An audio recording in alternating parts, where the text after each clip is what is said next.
I was left unsupervised again.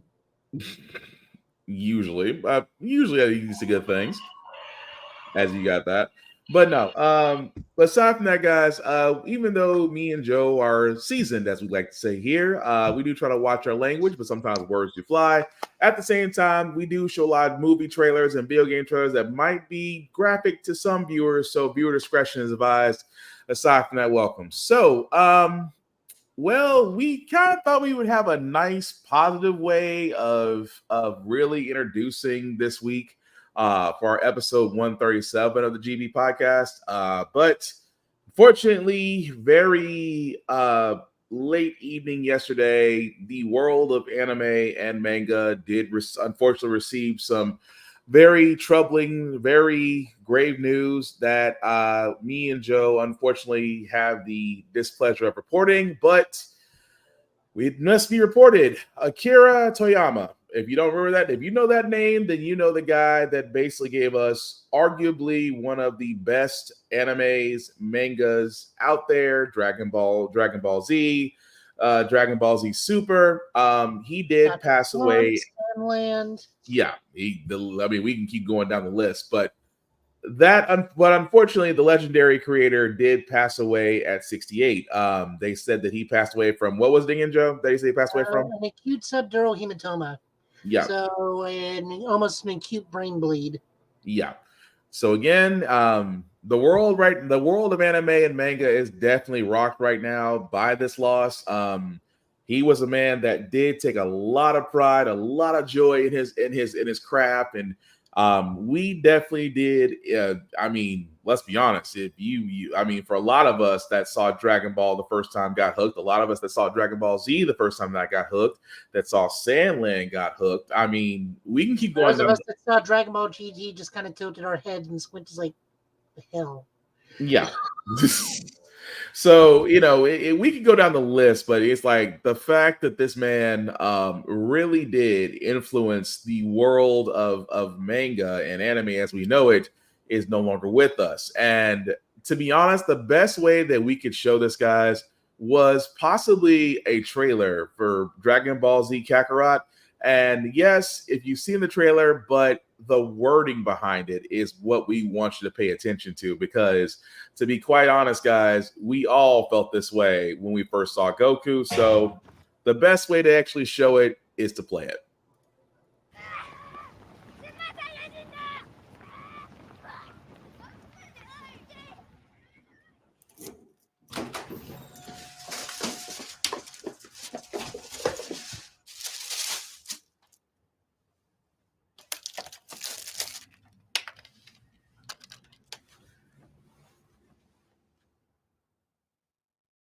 あの頃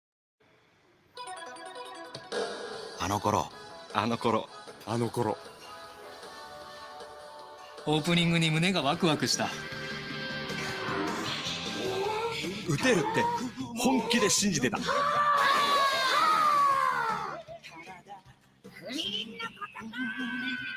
アニメの翌日はその話で持ちきりでみんなで真似してた。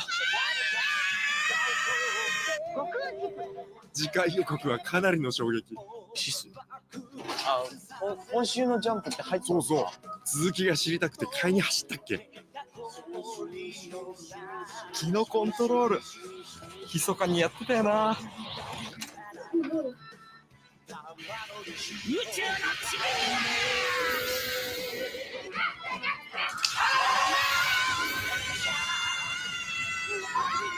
勝負のつかない技の出し合いとか永遠したりしてね。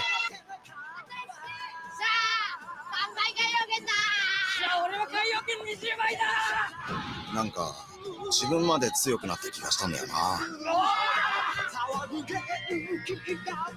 今もさ、どっかで信じてる。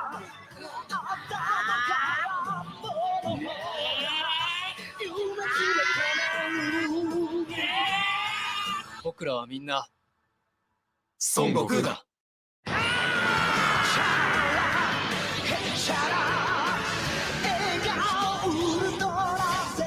ドラゴンボール Z カカロット。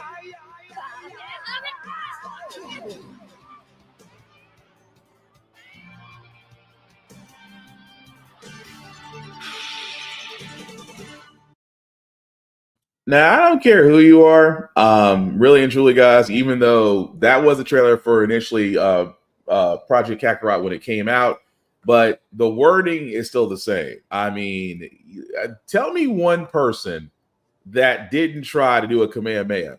I'm a grown ass man. I still try every now and then to see if it actually works because you never know. Oh, I Thank you. didn't. I mean, hey, you never know that one time that you don't try, be the one time you actually might actually do it. No, I went for the Gallic gun. Oh, well, that too. Gallic gun or Big Bang or just oh god, we could be all night. But anyway, if you try at least once, you're a fan, and there's nothing wrong with that. But again, we definitely want to say rest in peace. Of course, the Dragon Ball community did put out a statement. They do respect that everybody wants to send well wishes, things of that nature. But for right now, please don't, out of respect. But eventually, they're going to let people know how they can pay their respects. So let's not bombard any social pages, things of that nature. You know, let's be respectful is all we're saying. But what are you gonna say, Joe? I mean, it's one of those things of much like how the original Ball mattress passed away from aortic dissection. Mm-hmm. It's just very sudden. In all honesty, and this is going to be a little bit inappropriate, but please understand what I mean by this. I always thought Masako Nozawa would go before anybody because the woman is in her 80s. It's just one of those things of like, you look at the cast, you look at their age. I mean, they're Japanese, they're going to live forever, but still, it's one of those, you just always expect like so and so to be first. But for Toriyama to go, like, he made somebody that's going to be in the cultural zeitgeist forever. I literally posted a picture yesterday where I'm walking down in a grocery aisle and Goku's on a Reese's peanut butter cup cereal box. Like, we don't get that. Yeah, we don't get a lot. Like, if you're on a cereal box, you're in there for a while. Yeah. Like, the lasting impact on some of this stuff is like gonna be forever. Yeah. You can even use its own methodology to. You don't want to know who. The question of who's stronger than Goku will always be a thing. If you're a smart man and pay attention to Toriyama's work alone, the answer is Arale. Yeah, Arale is the strongest character in all of Dragon Ball. Well, I mean, let's be honest. There's always going to be that discussion of who's stronger than Goku. I mean, although Sailor Moon fans may have a point, but I'm letting that go. That debate will always be eternal. But Arale is stronger than Sailor Moon. Here's why. Because they actually pointed this out. A gag manga character is always going to be stronger than an action shonen character because the rules of logic and circumstance do not apply to them at any point. Interesting. The number of times Arale has literally split the earth in half from a single punch is in the double digits. It was even said in the Dragon Ball crossover with Dr. Slump, where Goku just tells Vegeta's like, we can't beat her. She's a gag manga character. Damn. I'm sorry. The fact that it's actually the fact that also means Luffy can now beat Goku because he's now officially a gag manga character. That's saying a lot. But again, we always but we do want to say rest in peace, Toriyama. So because again, going into those debates is a rabbit hole, but we still want to give her respect. But although it is sad news we're reporting, we do want to get to happier news because we do have a couple of happy news, actually. They're kind of quick.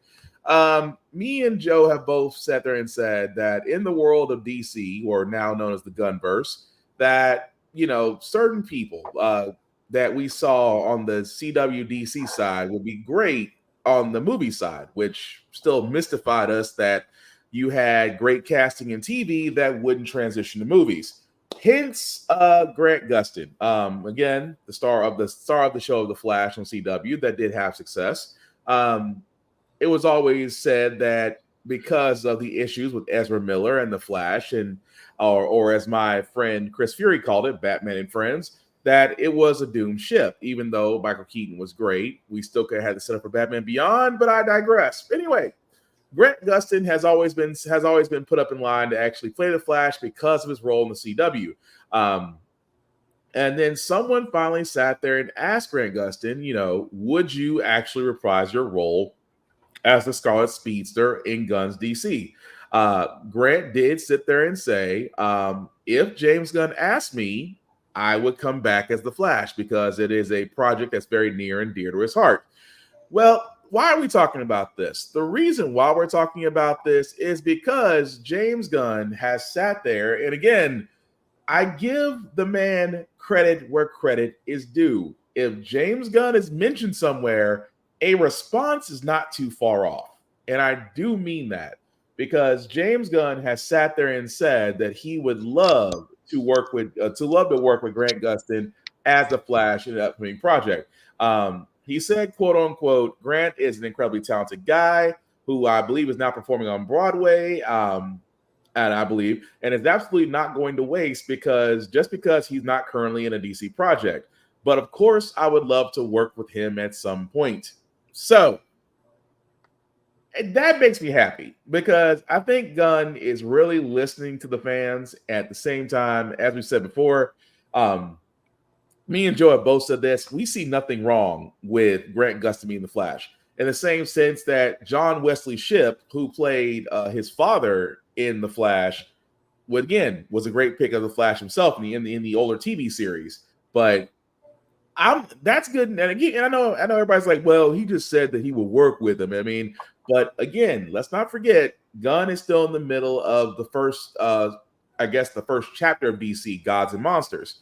So it's nice to know that he already has him in mind if a Flash project comes up. But Joe, any thoughts on that?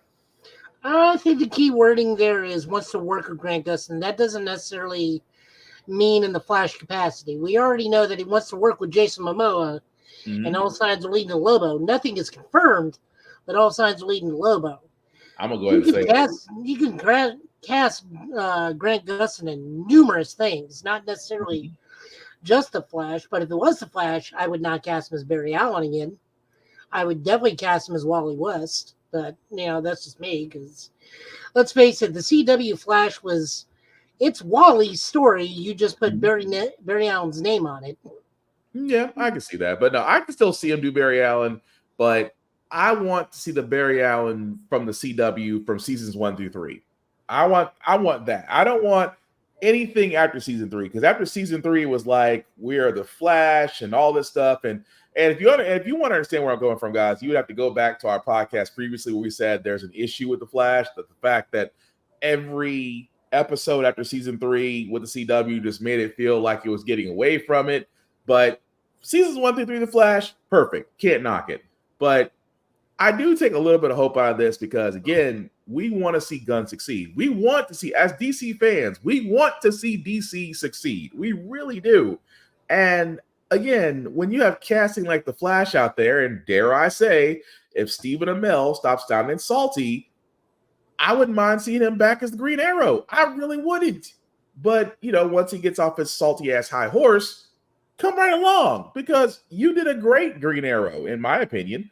But like Joe said, nothing right now is set in stone. He just sat there and said, I would love to work with a guy. But for me, that's as close to a confirmation as anything else. Because the moment I see Jason Momoa as Lobo, I'm satisfied.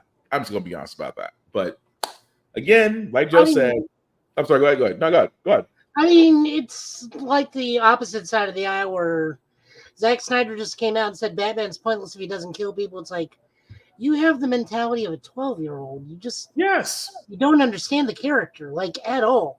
I'm like, Batman has killed. Batman has killed, without a doubt, but not he's not an indiscriminate killer like you want him to be. The no-kill rule. Thomas Wayne, not Bruce Wayne. The thing that kills me is they always say, well, Batman doesn't kill. I said, yes, the no-kill rule that he has to a certain extent. But me and Joe can both quote times that Batman may have inadvertently or just out of spite circumstances killed someone. He didn't outright Punisher them, but the man does have a few bodies on his head. But his whole overall thing is he doesn't kill. It doesn't mean that he goes out of his way to make sure that he doesn't. I mean, there's not a superhero in DC that doesn't have a body on them, regardless if they choose to kill or not. Outside of Wonder Woman, Wonder Woman doesn't have a rogue gallery for a reason. But she has a very small rogues gallery, and she's on a first name basis with everybody. Yeah, that's pretty much it. But no, it's just with Snyder. Snyder, I'm like, dude, I want to sit there and say you were pressured by Warner Brothers. You had a tragedy in the middle of filming. You tried to make it right. You had your Snyder cut, sir. You have Rebel Moon on Netflix. It's time to move on. It's really time to, you had your shot. It was cool. Netflix is giving you full cart. Go do it. And the best you can do is vagina portals and dildo ships. Yeah, it's just bravo, sir. I don't get Snyder sometimes. It's like, dude, you're like that ex-girlfriend that just doesn't know when it's over. Let it go. Really and truly, let it go. But speaking of things that did get let go, again, a quick news story because we do have a lot of trailers. This one, I guess I should have saw coming, but again, Warner Brothers and their massive cutting, Rooster Teeth Rooster Teeth as far as the network will be shut down by Warner Brothers Discovery. However, the podcast of the Roost podcast will still continue as a separate entity. Now, for all those that are not familiar with Rooster Teeth, if you remember a certain show called Red versus Blue, if you're a Halo fan, that's where that came from. And again, it's kind of sad because I love Rooster Teeth for the content they were putting out. If anything, I would like to say Rooster Teeth and Cackle and Crackle and other sites really led to sketch comedy and other things that we're used to now as far as online creation content goes. But Warner Brothers right now, guys, is in a free fall. Zaslav is cutting everything humanly possible. At the same time, unless it's reality TV. Unless it's reality TV. But again, this is kind of sad. It is bittersweet because again, I thought Rooster Teeth was great with the shows that they put out. But again, it's Warner Brothers Discovery. Almost nothing is safe outside of reality shows. But Joe, anything you want to add to that? I mean, there's a bit of a great loss there. I mean, Rooster Teeth certainly had its stumbles here and there with some employees. I mean, the two biggest losses here are Red versus Blue and Ruby. Certainly not Genlock. Genlock got tampered with by WB to the point where it became unwatchable. Yeah. Deathmatch, I have no idea what's going on with Death Battle. Because I know they were also a subsidiary of Rooster Teeth, but I don't know what happens with them. But no, the two biggest casualties in this are definitely Ruby and Red versus Blue. I guarantee you Microsoft will probably just do something. Yeah. You can get them. Ruby, I think, is already being looked at by certain people for purchasing efforts because, WB tried that Ruby versus the Justice League animated duology and it was fine. There was nothing wrong with it, but it wasn't over the moon fantastic. The latest season of Ruby was really good, though, and the anime series was also very well done. It just didn't draw. Those are the two biggest casualties. It kind of sucks, but hopefully both of them will be bought by their home studios or people that worked on it. Or Rooster Teeth just starts back up and goes back on its way before it does anything. Because they existed without the help of Warner. Warner bought them out because they saw them as a viable commodity, and Zaslav just likes making everything a tax write-off these days. Pretty much. But speaking of assurances, again, this will be the last thing before we get to our picks and FanFest.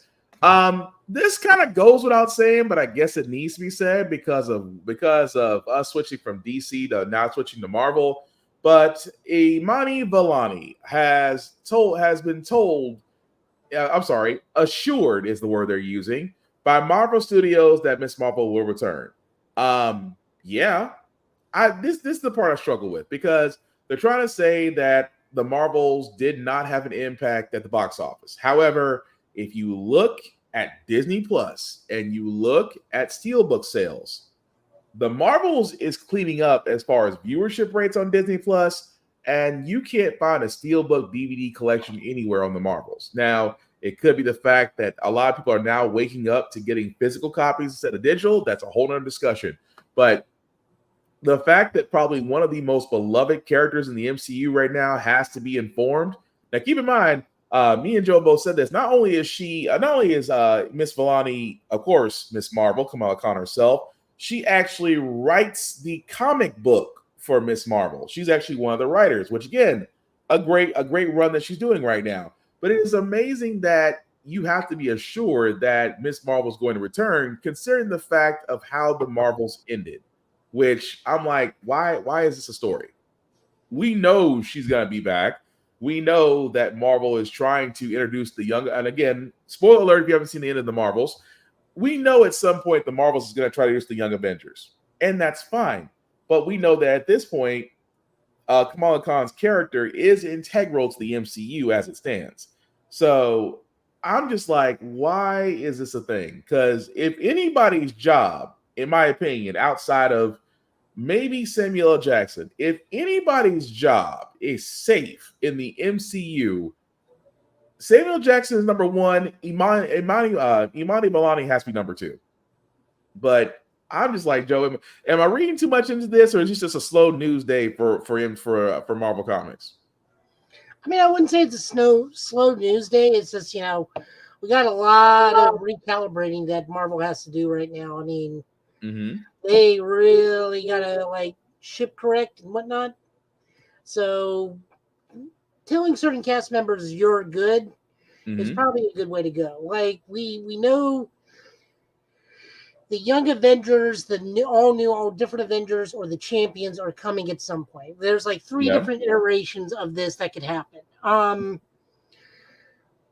My biggest regret is we don't have a live action Miles to pair with her, because Ms. Marvel usually teams up with Miles more than she does Peter. She does team up with Peter. Yeah. But usually her Spider-Man is Miles, because it was Miles, Sam, Ms. Marvel were part of the Champions. They were part of the all different Avengers at one point.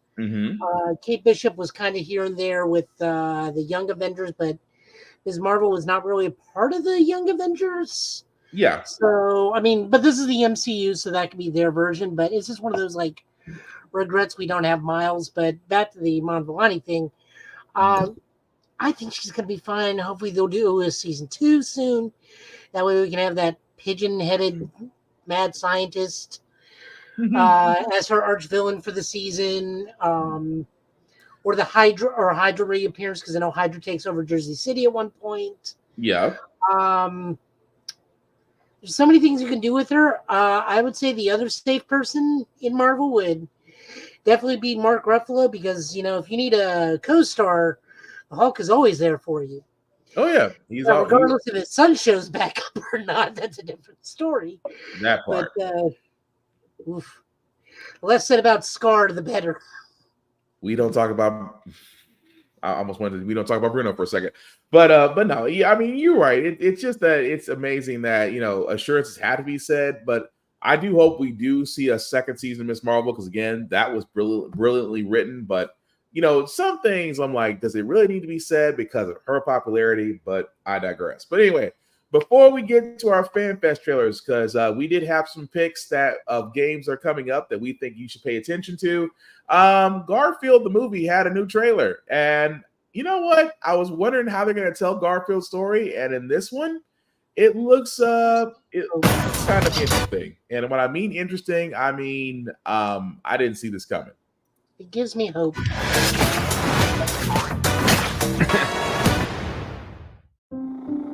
Wait here, Junior. I'll be right back.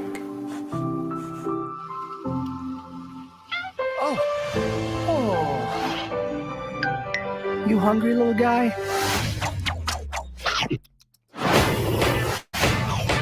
One familia style lasagna to go. I'm gonna name you Garfield. Let's get it. Good morning. You deserve to be seen with somebody's flies. We're gonna need the big scale. Does she need to announce it to the whole office? Say when. Never, John. Bury me in cheese. Life here is pretty near perfect. Little did I know, it was all about to collapse.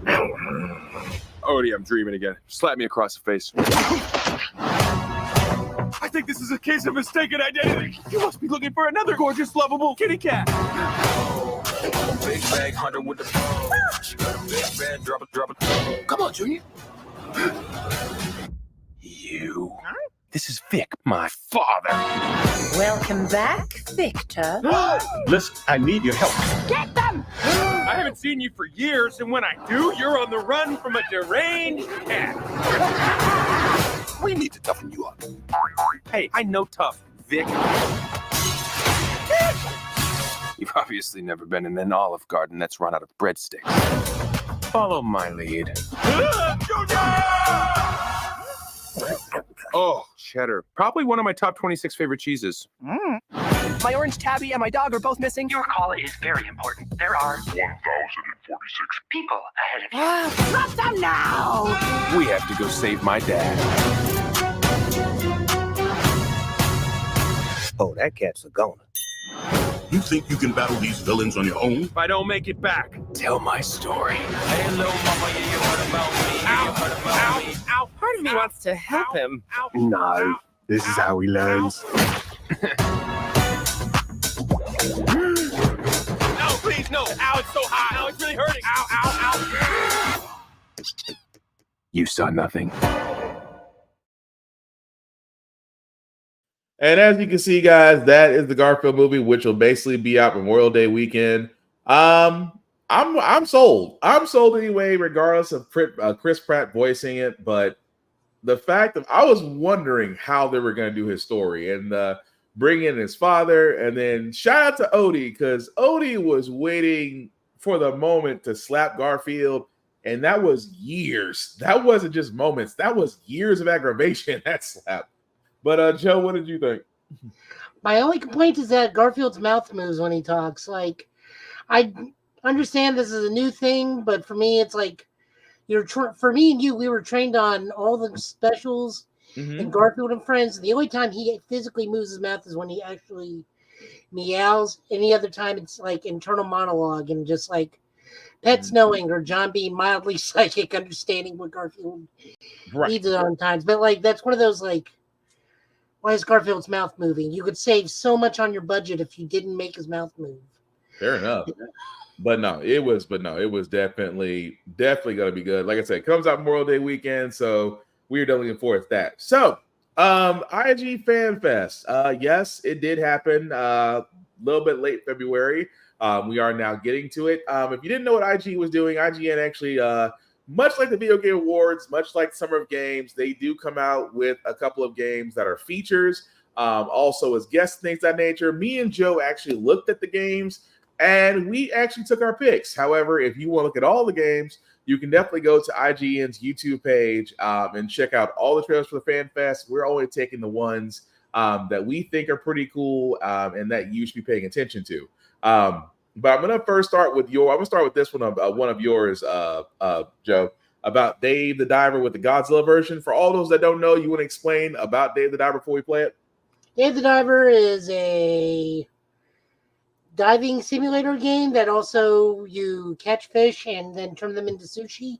And then hilarious events occur because the place where your sushi restaurant, the lake you're on top of randomly changes its own ecosystem throughout the game, and you can dive in. It's ocean fishes, sharks, mythical beings, creatures like a sharktopus, a great white named something or other. I mean, it's just one of those goofy comfort games I play every day, but it's getting Godzilla DLC because it faces one of Godzilla's lamest villains ever, Ebisu the giant lobster. Or I think it's Godzilla versus the creature from the deep was what the original thing was. But no, it's like literally one of his lamest foes ever. All right. For all those who haven't seen the trailer, here it is.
That looks interesting. I'm not gonna lie. Now, I've never played Dave the Diver. I know, Joe, you said you did. So the fact that they're bringing the lobster kaiju is definitely saying a lot. But yeah, looks interesting. But what were you gonna say, Joe? The odd thing to me is their choice of Godzilla. This is Millennium Era burning Godzilla. I wonder what prompted them to do that. I mean, I don't. Clearly, they probably didn't have time to do -1 Godzilla, but it's just a very odd choice to do Millennium Era burning. So weird. Yeah, I mean, but then again, the next pick I have is weird. But you know what? I keep on saying me and Joe both said that some games need to be remade, and I'm gonna be honest. As a Contra fan, I did not see this coming, but I got mixed feelings about this. So they actually did do a Contra game. It's called Contra Operations Galuga. I almost said Galaxia because I'm so used to seeing the words put together. But if you're a fan of the old school shooter like I was on NES, and you probably still remember the code, get 99 lives, here's the trailer for the new one.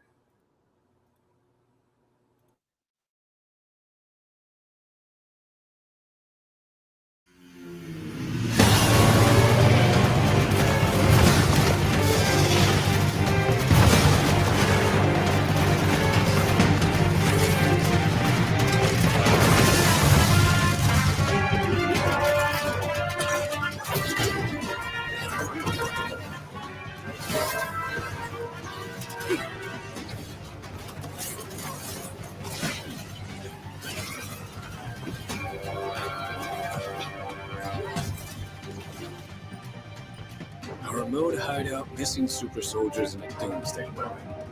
Hell of a Friday. We meet at last. Aliens? What the hell? Hey, boys! Looks like a dead end!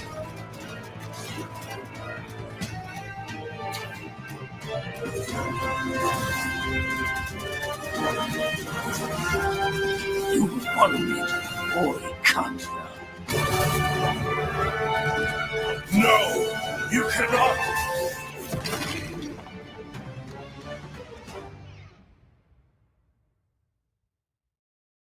So that was the trailer for Contra Operation Galaga. I'm gonna be honest because I am a Contra fan, and yes, I wanted to see a redone one. And I look at that, and I'm like, I don't know. I don't know because number one, I get the whole idea that graphics being done at some point will not look good for some games. I also get that they might be doing just a little too much on the weapons and the upgrade side.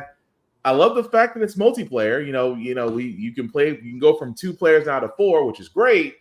It's just me. And please tell me in the comments if it's not me and it's okay. If it's me, I can live with it. It looks unpolished to me. But Joe, what do you think about it? I mean, Contra's Contra, just as long as they don't do the 3D 2.5D like they did last time where it turned out poorly. Oh, yeah. But no, I can tell what you mean. It looks a little muddy here and there. I don't see any frame rate issues off the top of my head, but, it's Contra. Someone will play it. Won't be me, but... I mean, I would love to play it because I am that much of a fan, but at the same time, I'm just like, it just looks unfinished, and I can't get past that. Like, how in the world is your background? Your background is solid. Your frame rate, again, like you said, frame rate doesn't look like it had any issues. It just looks like it's like the beta version. It's like this is your beta 1 version. You're just seeing it test everything out before we get to the polished side. Now, I could be completely wrong. It could still get polished before it actually gets released. It's just that you want to show your best foot forward on a trailer. It doesn't look like that to me. But again, I digress. You guys let us know in the comments what you think. But G.I. Joe, Wrath of Cobra. Joe, you want to give your thoughts on this before we play it, or just go ahead and play it? Yeah, it's a double drag. It's a G.I. Joe skin of Double Dragons. That's Good Double Dragons or Double Dragon Neon? I don't know. Roll the trailer. I'll let you make the judgment of that. Oh Lord! All right, that's concerning a little bit, but let's find out. I don't know what Double Dragon Neon is.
You know what? That's not bad. That really isn't bad. Okay. So that was G.I. Joe Wrath of Cobra. It looks like it's going to be on Steam. So you can definitely wish list now from Valve. To be kind of honest, I dig it. That did kind of have a Double Dragon Final Fight look. Which I think the better analogy is it's the Ninja Turtles arcade game skinned into G.I. Joe. Yeah. And it's okay with that. That works. The fact they were really going back to the 1980s cartoon style drawing, I am completely okay with that. And the fact that it's supposed to be silly, it's supposed to be over the top, that freaking works. I am not against that at all. Although, you could have beefed up Roadblock a little bit, but I digress. That's nitpicking. Also, why is there no Shipwreck? That was another thing. I mean, you got Snake Eyes. If I'm right, Roadblock, Duke, Snake Eyes, Lady J. No, that's not Lady J. That's Scarlet. That's Scarlet? Okay, that's Scarlet. I think Roadhouse. Yeah. And then I forget who the pilot is. Because it's not Wild Bill. Dang. You know what? That's a good question. Who was the pilot? I can't remember now. I would have swapped him out for Flint or Stalker or... It might be Flint. No, that's not Flint because Flint's got the beret and the that's right. bandoliers. Oh, that's right. So it might be... No, it can't be Stalker.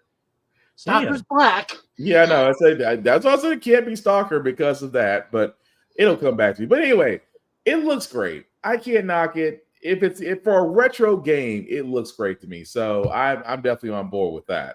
The only thing I got super confused is it says Battle Iconic Villains, and it showed that Cobra mech. It's like, what iconic villain is that? I do not recognize that. I was going to ask that question. I'm like, I don't remember a Cobra mech being a part of it, but I could be wrong. It's like, I don't remember a Cobra mech being part of it at all.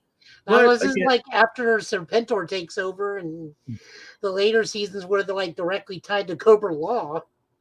Yeah, it's like your guess is as good as mine on that one because I certainly don't remember. But anyway, looks fun. Next one. I did not think this would be a game, but apparently it is. Who remembers Killer Clowns from Outer Space? If you've seen the cult classic, I know me and Joe have. I know probably people of me and Joe's age probably have. Well, if you ever wonder why a video game was never made, well, you got your wish. Here's the trailer.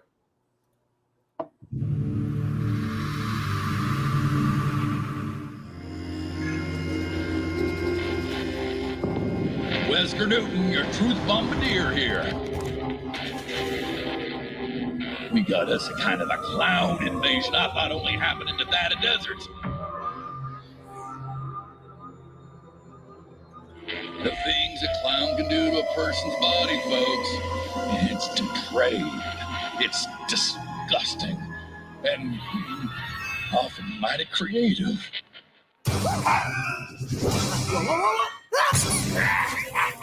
They got big shoes for a reason, folks.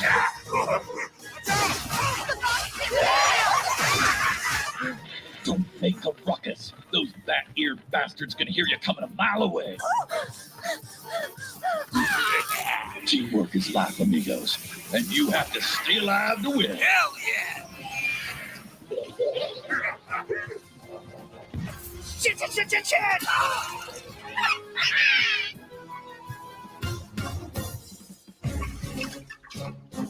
it! You want to kill those clowns? Think like a Beverly Hills surgeon and give those real clown wives a nose job.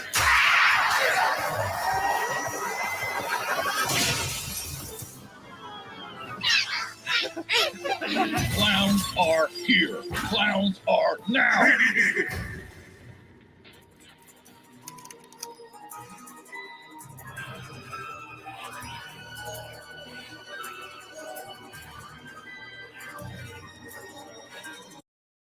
Okay, so that was the trailer for Killer Clowns from Outer Space, the game. As you can see, guys, you can pre-order it February 21st, as it'll be available on Steam, Xbox Series X and S, and PS5. Also coming out June 4th of this year. I did not expect them to go a route of kind of like the Dead by Daylight, Friday the 13th games where you're really solving puzzles versus actually fighting them per se, but it works. I'm not really a fan of those types of games, but I can see how that can appeal to them. And graphics look great. Killer Clowns, they're doing exactly like the movie does. Again, you have to watch the movie to understand why certain things the guy is saying that you need to do. But I see no issues with it. I see he'll do very well. But what about you, Joe? I mean, these are the people that made, well, not made, these are the publisher, but these are people that put out Ghostbusters Spirit Unleashed, which was, and still is probably the best Ghostbusters game we have to date, bar the actual one with the original Ghostbusters back in it. But, I mean, I'm looking forward to it. Is this something I'll pick up? Maybe. I don't have a strong connection to them as I do Ghostbusters. To be one of those, I'm going to see how many of my friends actually get this and play it, but I'm still going to stick around and bother Ofan to keep updating Ghostbusters. Cool. I mean, it looks like a solid title anyway. But moving right along, guys, I wanted to cover this because number one, it has Sean Beam in it, and number two, we hope he survives. If you're a fan of Hitman, I know because my favorite Hitman game was Hitman Absolution. Here's Hitman World of Assassination: The Undying.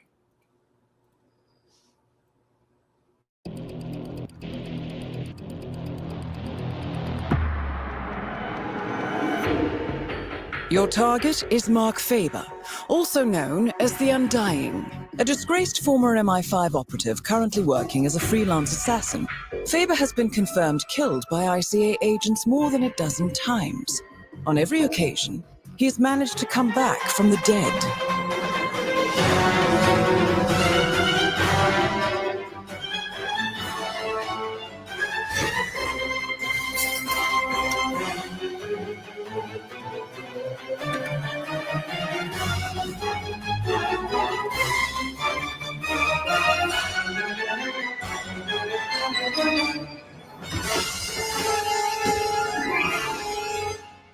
To be entirely honest, this one's a bit of an embarrassment. Please make sure he doesn't come back again.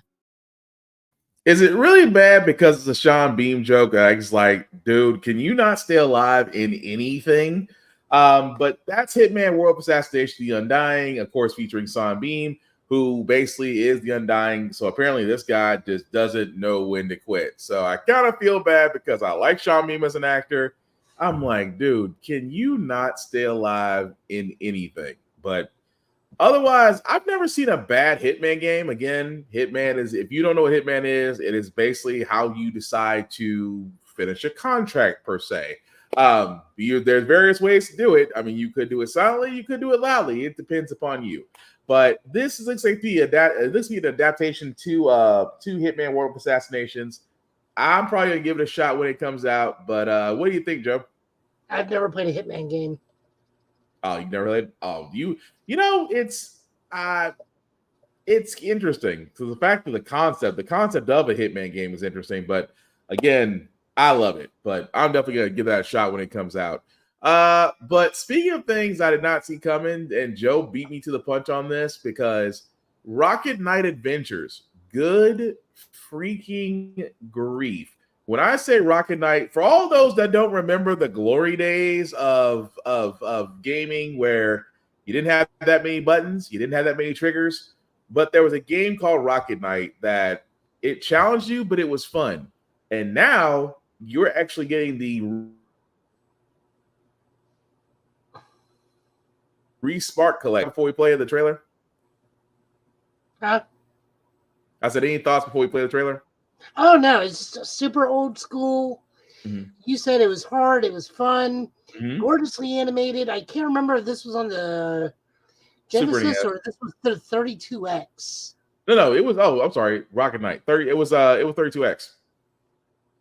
I had to think about that. Well, technically, you guys don't know what you just said. Well, technically, Rocket Knight was the first Rocket Knight was Genesis, and then the following games was 32X. But let's just say Sega all together. Anyway, here's the trailer.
Okay, so that was the trailer, guys, for Rocket Knight Adventures Resparked. As you can see, pre-ordering right now is happening at limitedrungames.com.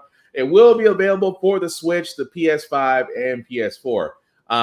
Again, like me and Joe said, we grew up on these. I mean, for all those around me and Joe's age, or if you have the ability to play it on a ROM, it is fun. Difficult? Yes. Fun also.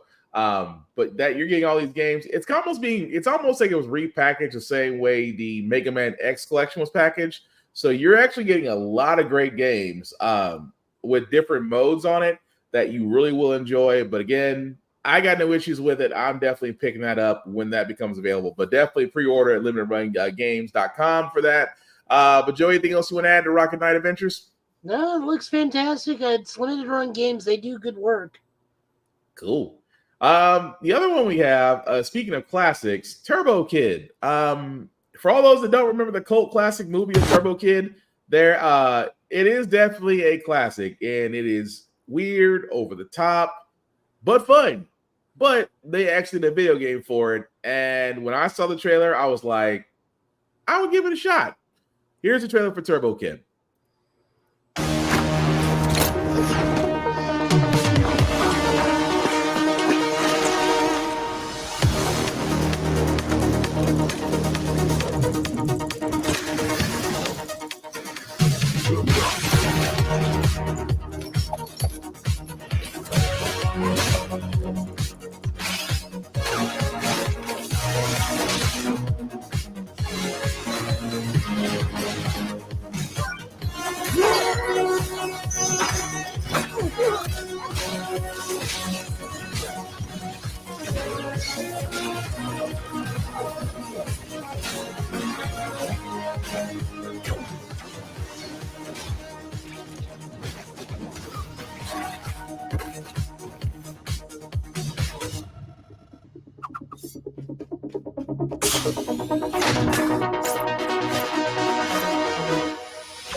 So as you can see, guys, that was the trailer for Turbo Kid. The demo is definitely out there on Steam, but the full game will release on April 10th of this year. I'm sold. I like the fact that it's kind of got an old school vibe to it. It's side scrolling, and again, for you, and I hate to say it, you do kind of have to watch the movie to kind of get an idea of exactly everything that they're showing, but still fun as hell to play. Cannot knock it.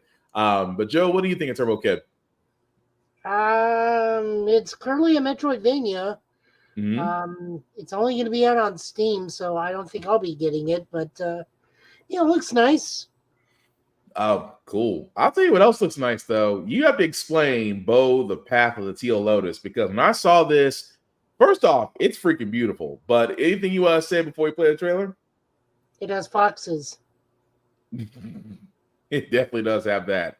Again, guys, if you're a fan of games like Onion Knight, Oni Will of the Wisp, you're gonna like this one. It's called Bo Path of the Teal Lotus.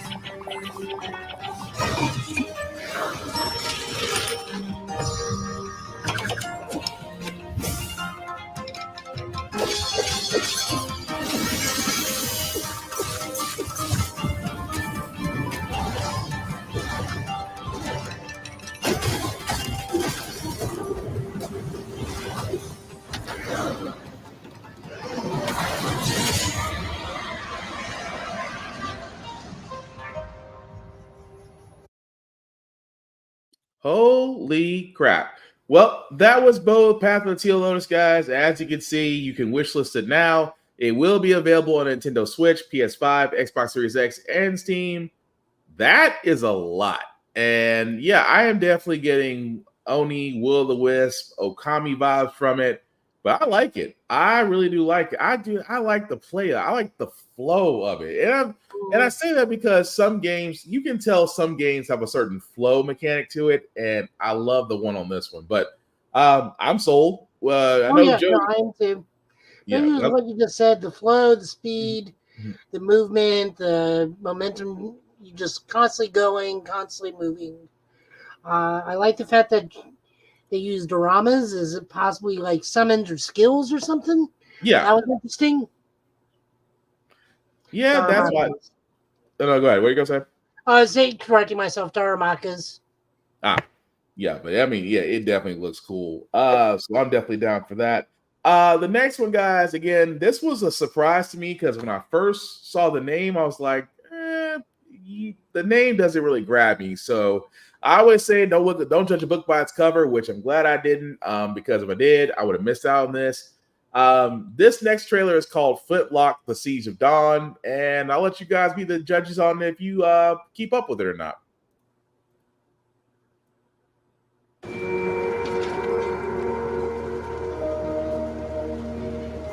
Can I get you coffee? Maybe something stronger.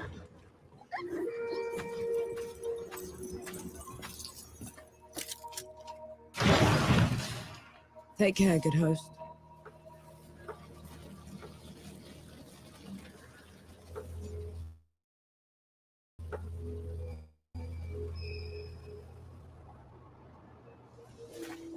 Watch out, Nor. Good work, Casey.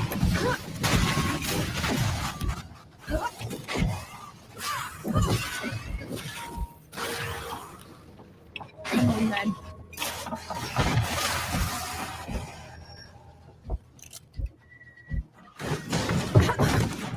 You asked for it.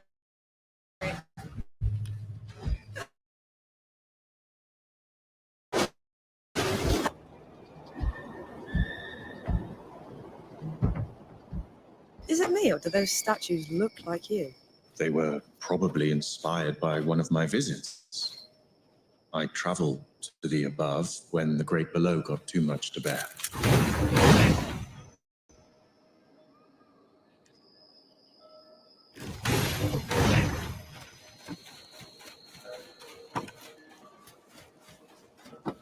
Something's off. Keep your eyes peeled.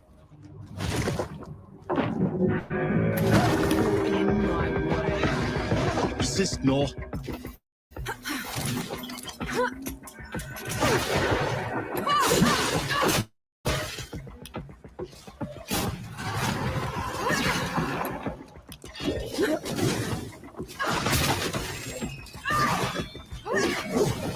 Don't die on me, Nor.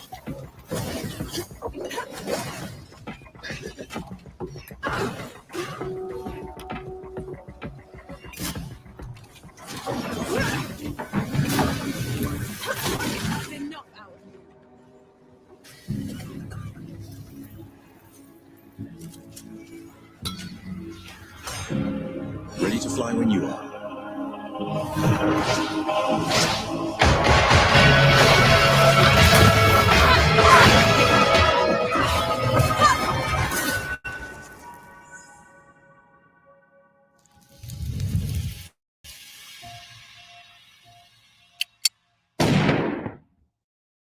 So that was the Flintlock Siege of Dawn. As you can see, guys, definitely wishlisted now, as it will be coming out this year for Xbox Series X, Game Pass, Steam, and PS5.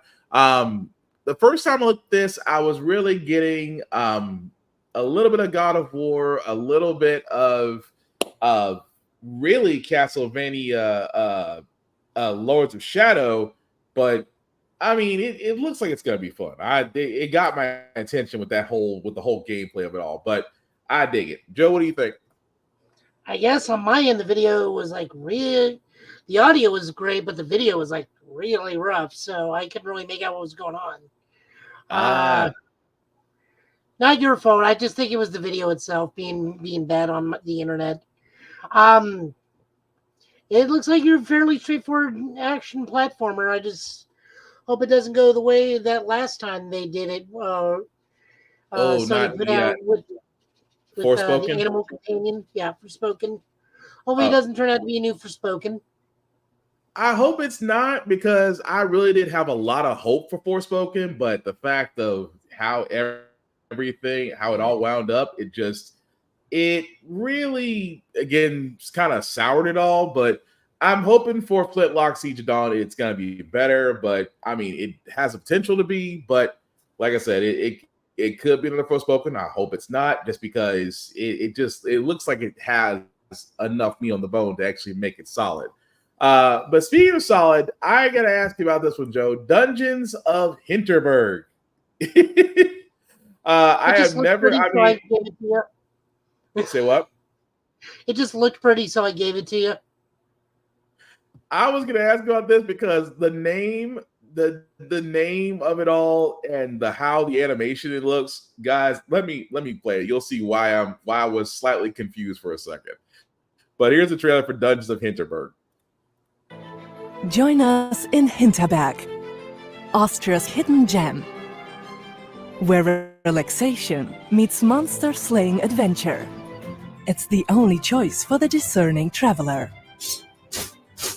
Join us now up into the majestic peaks of Doberkogel, where your adventure starts and the secrets of Hinterberg begin to reveal themselves.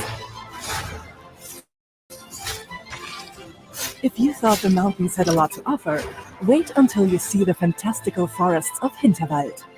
Brimming with magic and mystery, they are a must-see for every visitor. And after an exciting day at engineering, come back to our bustling town and enjoy all the amenities Hinterberg has to offer. Relax in our world-class spa, join a new friend for a drink, or take in a movie. The residents are friendly and open to sharing the town's secrets, which will serve you well on your adventures. Armed with all that local knowledge, we suggest you next head out to Kolmstein, where the gorgeous glaciers definitely won't leave you cold. In fact, they're a hit with everyone. It's a beautiful area with hidden depths to discover and some exciting surprises. Hold on. I guess we did promise surprising. Our newest attraction, the recently opened swamps of Brunelsund. It's the latest hotspot for slayers, teeming with new perils and unique curiosities. So from all of us at the Hinterberg Tourist Office, we look forward to welcoming you for your ultimate slaycation. That was interesting. So that was Dungeons of Hinterberg. As you can see, guys, will come out summer of this year for Steam, Game Pass, Xbox Series X and S. It kind of reminds me of Monster Hunter. If Monster Hunter and what's the best way I could put this? If Monster Hunters was done in full color, like the coloring art style. That's what I said, it threw me off when I first saw this. I was like, oh, the name and the whole story of how everything adds up. I was like, this is different, but I can see the allure. I can see it doesn't have that same type of grit or dirtiness to it as other games do. It's more of a lighter, cleaner, attracting people. Like, you still want the action, but probably not all. I mean, you probably want cartoon violence, but that's probably as close as you want to get to. But I can see the allure of it. It's definitely interesting. They're saying, you know, how hack and slash is more of a leisure trip, but I could dig it. But yeah, it was definitely interesting on that one. But yeah, I see why you got it, Joe. I mean, don't get me wrong, artwork is great on that one. The whole animated cell shade is really cool. It just threw me off when they started explaining exactly what they do there. But either way, pretty cool. The drummer reminds me, it's like, what if The Legend of Zelda just took a vacation over in Switzerland and did stuff there? Pretty much. Oh God, it just now hit me. The Four Swords. That's why that animation was bugging me. It reminds me of the Four Swords. But no, still looks interesting as all get out. So the last IGN trailer that we have, guys, from FanFest is Forever Winter. This one is different just because it's a tactical survival horror shooter. And again, if you have not seen it, guys, and I know we probably should have said this beginning of this before y'all started this, this one may be a bit graphic, so viewer discretion is advised.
Now that, guys, was the trailer for Forever Winter. As you guys can see, that is also another Steam exclusive. It looks great for a tactical shooter. The only thing I worry about, and I say this with absolute certainty, the only thing that I worry about is that we saw another game that was cool. We saw it in Summer of Games. We was excited. We saw it was getting closer to release date. We got excited. Then we found out the day before how they did that game was trash from Jump Street, really suckered a lot of people into buying the game, and then gave no support for it. Do I think this is going to happen with the Forever Winter? I hope not, because again, I'm getting that same feeling of I want to play it. It looks great. It's got a dark story to it. It looks like it's going to be very emotionally driven.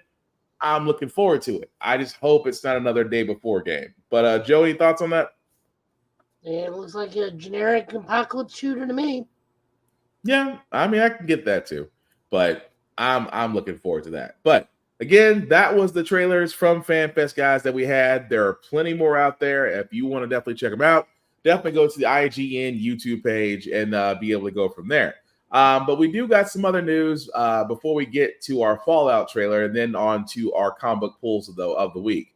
So again, I feel like for a lot of news out there that, you know, this doesn't go without saying, but we got to talk about it.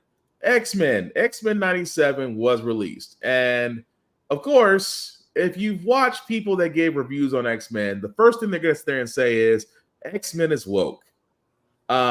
Which is amazing to me because if you've ever read an X-Men comic or you've watched the animated series, no, X-Men is not woke. It's always been this way. You just now realize that you're more a part of the Friends of Humanity on that show than the actual mutants. It got to the point to where the executive editor had to come back about accusations of wokeness and towards the X-Men, not forgetting that the X-Men were basically the discriminated race of their time, just because they are different and they have powers. So I know this, like I said, usually I was going to chalk this up to a slow news day, but I am just surprised. Since X-Men 97 has came out, so many people are there saying, well, how can you know X-Men is woke? Morph, how is Morph non-binary? Because he can shapeshift. Same way like Mystique. Mystique can shapeshift. It's not, and if you followed her story with Nightcrawler, you'd really be mad about that from that standpoint. Although that's well within her ability. But again, it's interesting because I love how they said this right here. Reading comprehension is an all-time low. Yeah, it is.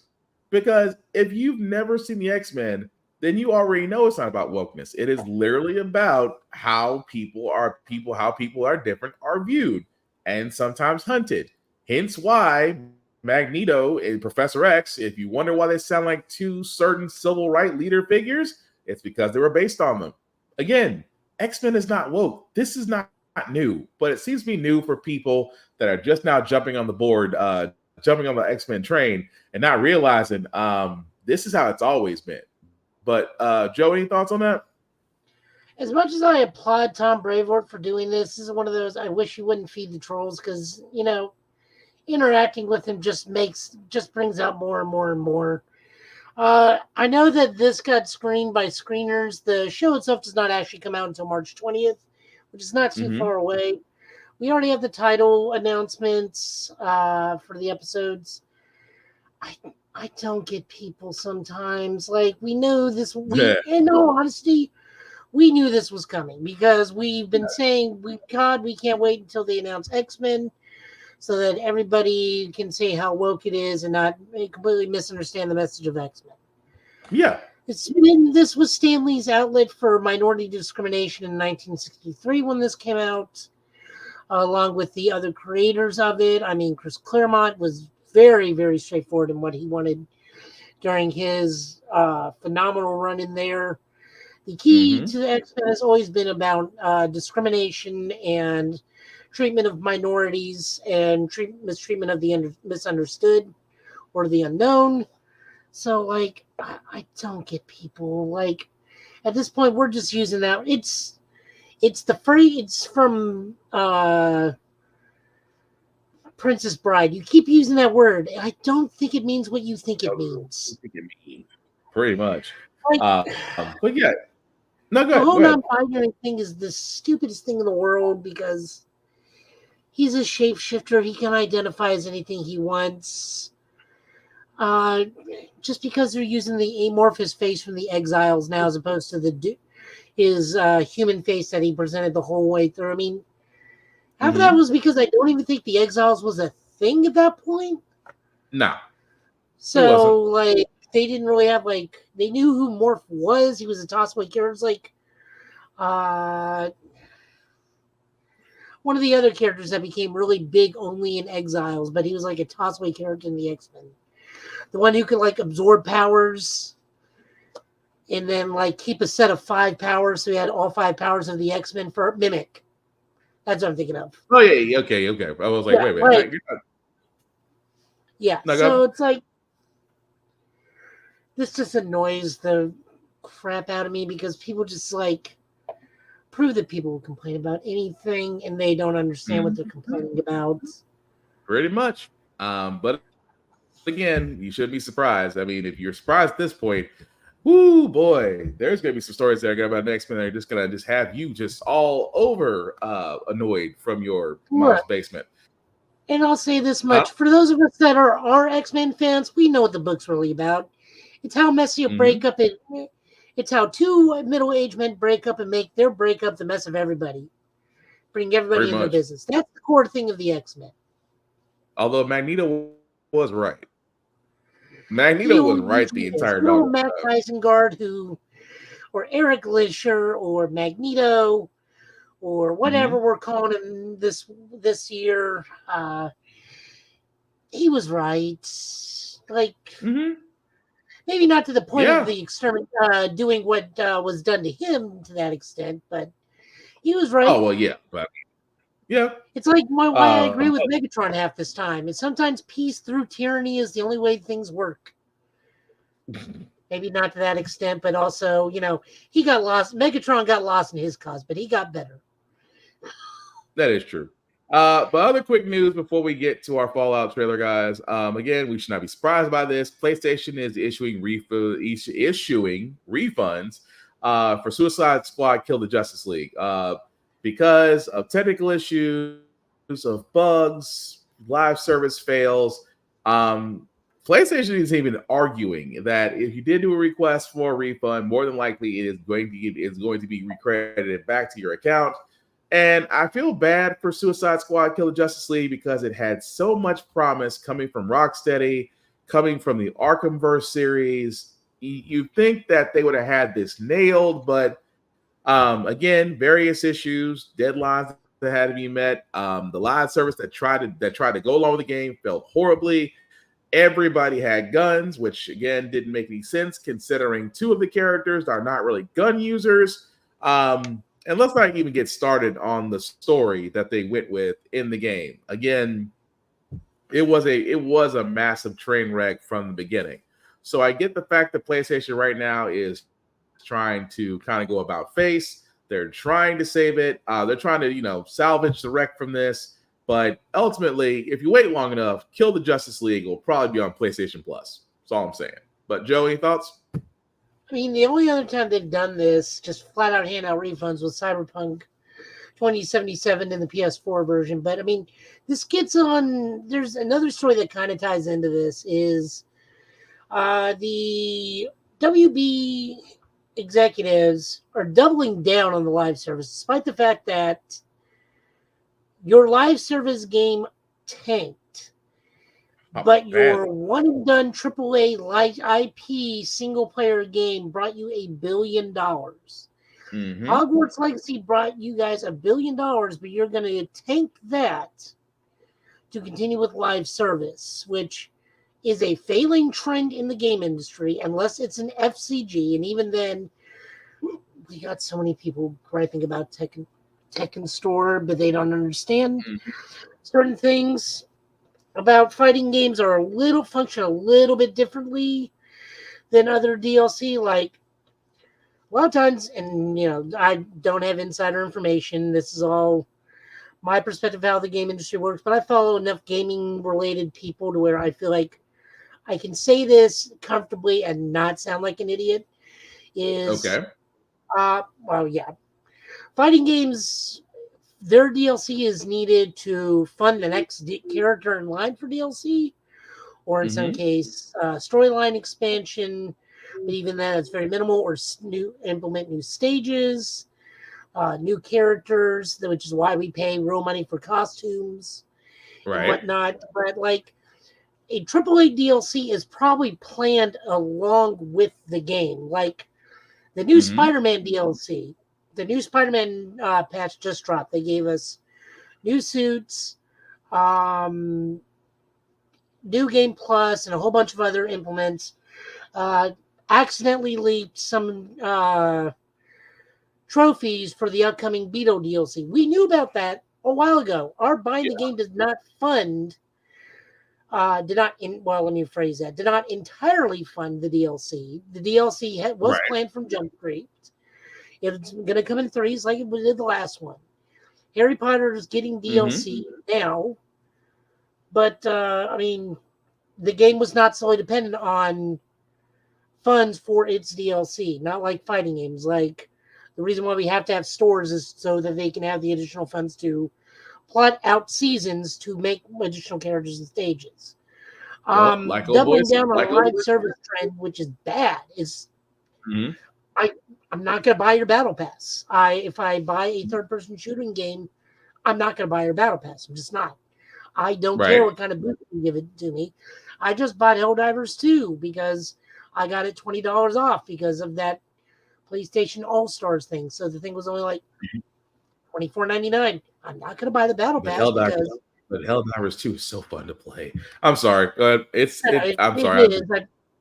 I was very tired during midday and took a nap while playing on accident. But like even in game, the super coin, which you can pay real monetary value with, if you give medals to them to the game that you earn, they give you super coin in return. Meaning you can do actual in-game transition to pay for real life instead of paying real life money. But of course, it's also Helldivers 2. They're making money hand over fist right now, but pretty much like why would you double down on a dying trend everybody tells you stop doing and say we're not going to do the thing that made us $1 billion, we're going to do the thing that made us lose $1 billion? And I'm wondering if this is carryover from the film industry, because like if you think about it, and this was said on another podcast, this was said over at the Yo Video Games podcast, the film industry will take 10 losses to get the one big hit because movies cost so much to make. Movies back in the 80s, they wanted those consistent funds because, like, like take Back to the Future or something else that's had like 3 or 4 movies. Like when movies were billed to only make like $100 million or $200 million at the box office, they needed to be consistent and continue to make it. Now they want that $1 billion Spider-Man money, and they're willing to risk 9 losses to make that one-time $10 billion. That's why there's no that's why it's only tentpole movies or only blockbuster, no tentpoles. Yeah, I mean that's the thing about it. That's a bad way of doing it. I mean, it's just that thing of just like you said, they're willing to take that. I'm like, but there's no payout here. There's no successful live service game that the reward actually was worth the risk. Because every time you attach live service to something, it's like giving a game multiplayer that didn't need it. Like The Last of Us. Last of Us, I'll argue that all the time. The Last of Us never needs multiplayer. It is a single person campaign game. You never need multiplayer. Mass Effect, again, single player campaign, does not need multiplayer, but they try to attach to it anyway. So because everything out there, because this was around the heyday of Call of Duty, and this was around the heyday of Medal of Honor and those first person multiplayer games, everything had to be multiplayer. So the reason why I say that is like live service. there's no such thing as successful live service. Live service is there to nickel and dime you to death. That's what it's designed for.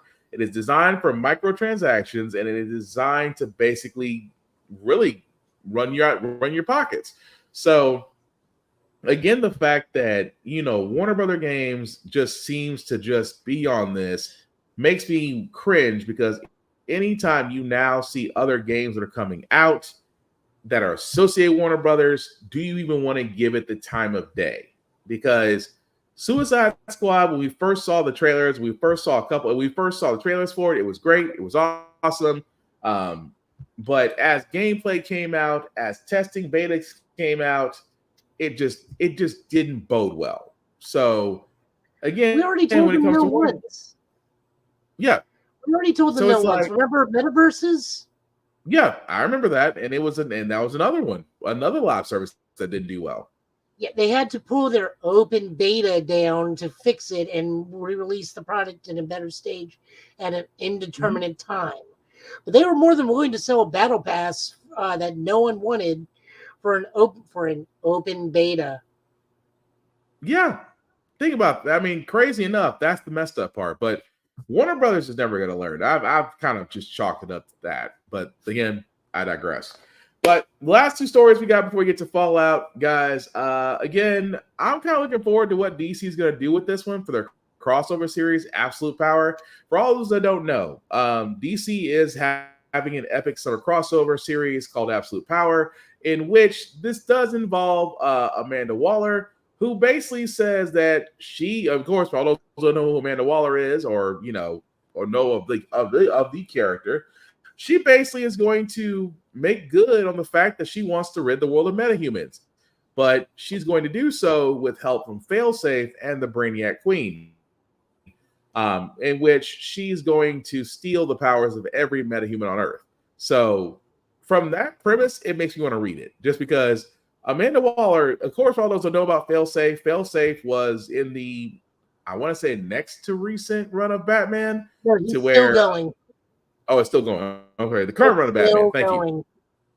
Okay, thank you. The current run of Batman. If you don't know about Failsafe, Failsafe is basically the robot Batman created to basically stop him if Batman ever went dark side.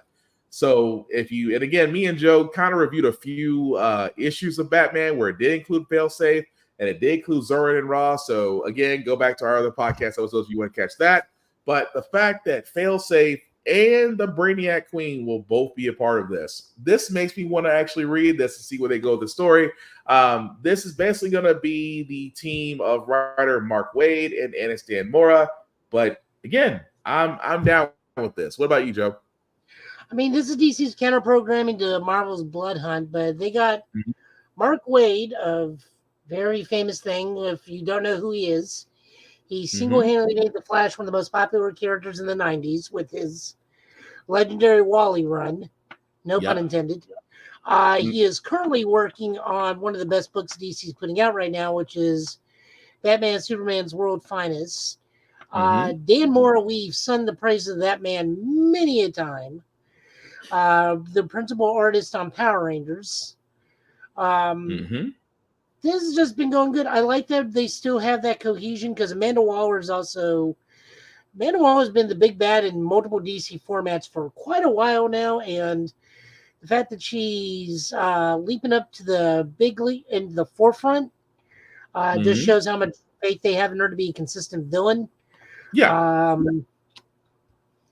But I mean, she's also one of the only, she is Nick Fury times 10 and far more suspicious and mistrusting than Nick Fury could ever hope to be. Yeah. I mean, go ahead. No, I was just saying, no, you're 100% right. I mean, Amanda Waller trusts nobody in the fact that she will use any and all means to basically carry out her mission. So it's interesting that whenever you see Amanda Waller, you see the Suicide Squad. And the fact that you're not seeing Task Force X, for all we know, let me stress this. The fact that we haven't seen a mention of Task Force X anywhere with Absolute Power does say something different, which I'm all for different storytelling without actually having put two together, but I'm looking forward to this when it comes out in the summer. But I don't know if That's there just is a me. Suicide Squad book. I know there's one that's tied to the video game, but I don't think they're actively doing a Suicide Squad book at the moment because, and again, I probably could be wrong. Well, they could be including them in Absolute Power then, if that's the case. If they don't got to run their own. I know Roy is out doing something now, but I think Harley's part of Birds of Prey. Okay. I don't know where anybody else is at the moment right now because I'm only reading so many books right now. Okay. So I don't know if there is an active Suicide Squad book going at the moment.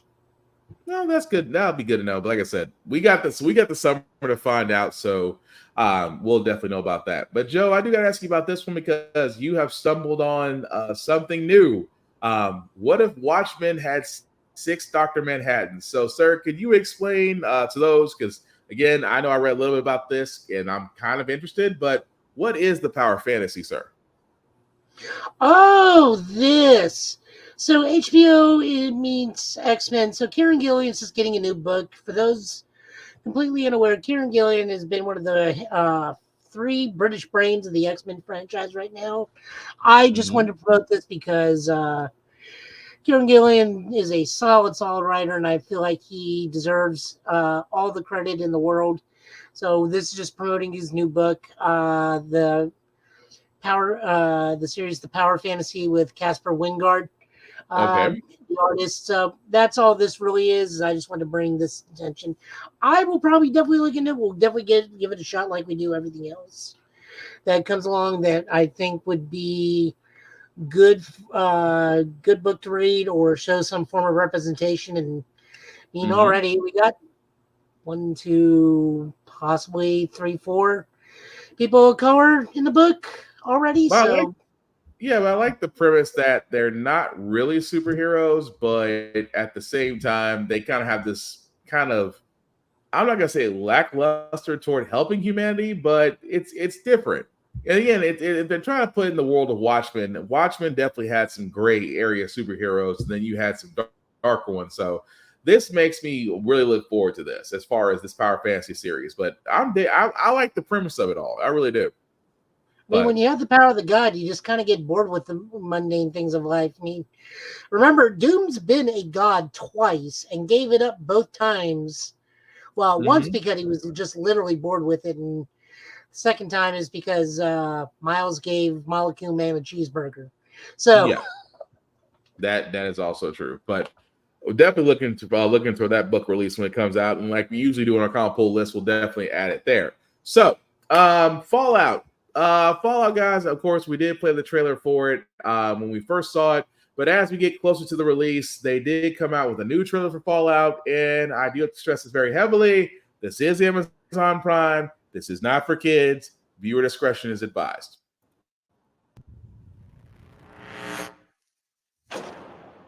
Hello there. I'm here to show you a wonderful place. A veritable Camelot, the nuclear age. Not made by God Almighty, but the working man. You can be a hero by purchasing a residence in a Vault-Tec vault today. Because if the worst should happen tomorrow, the world is going to need you to build a better day after.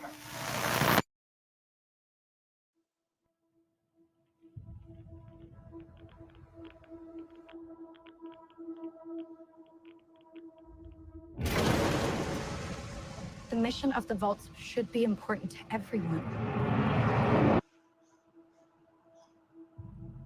To come up to the surface one day and restart civilization. Can you tell me what's happened in the last 200 years?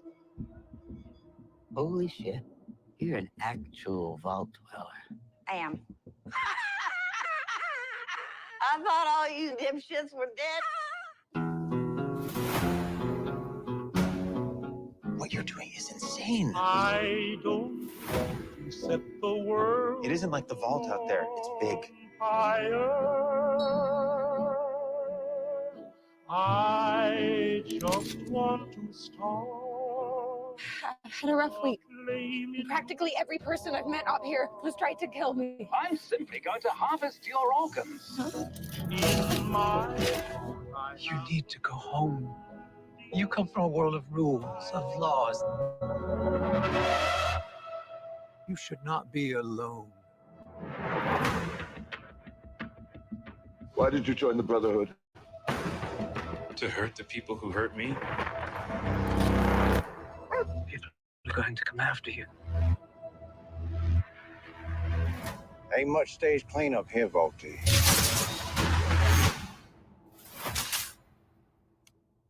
Well, now that is a very small drop in a very, very large bucket of drugs.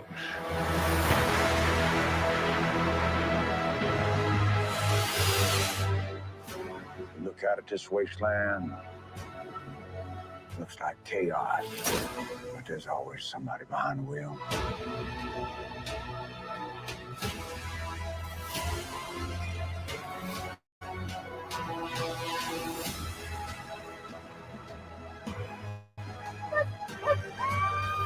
What is happening here?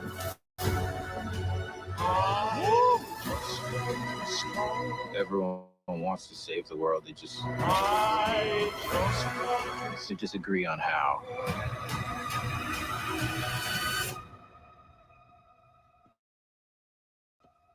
There you are, you little killer.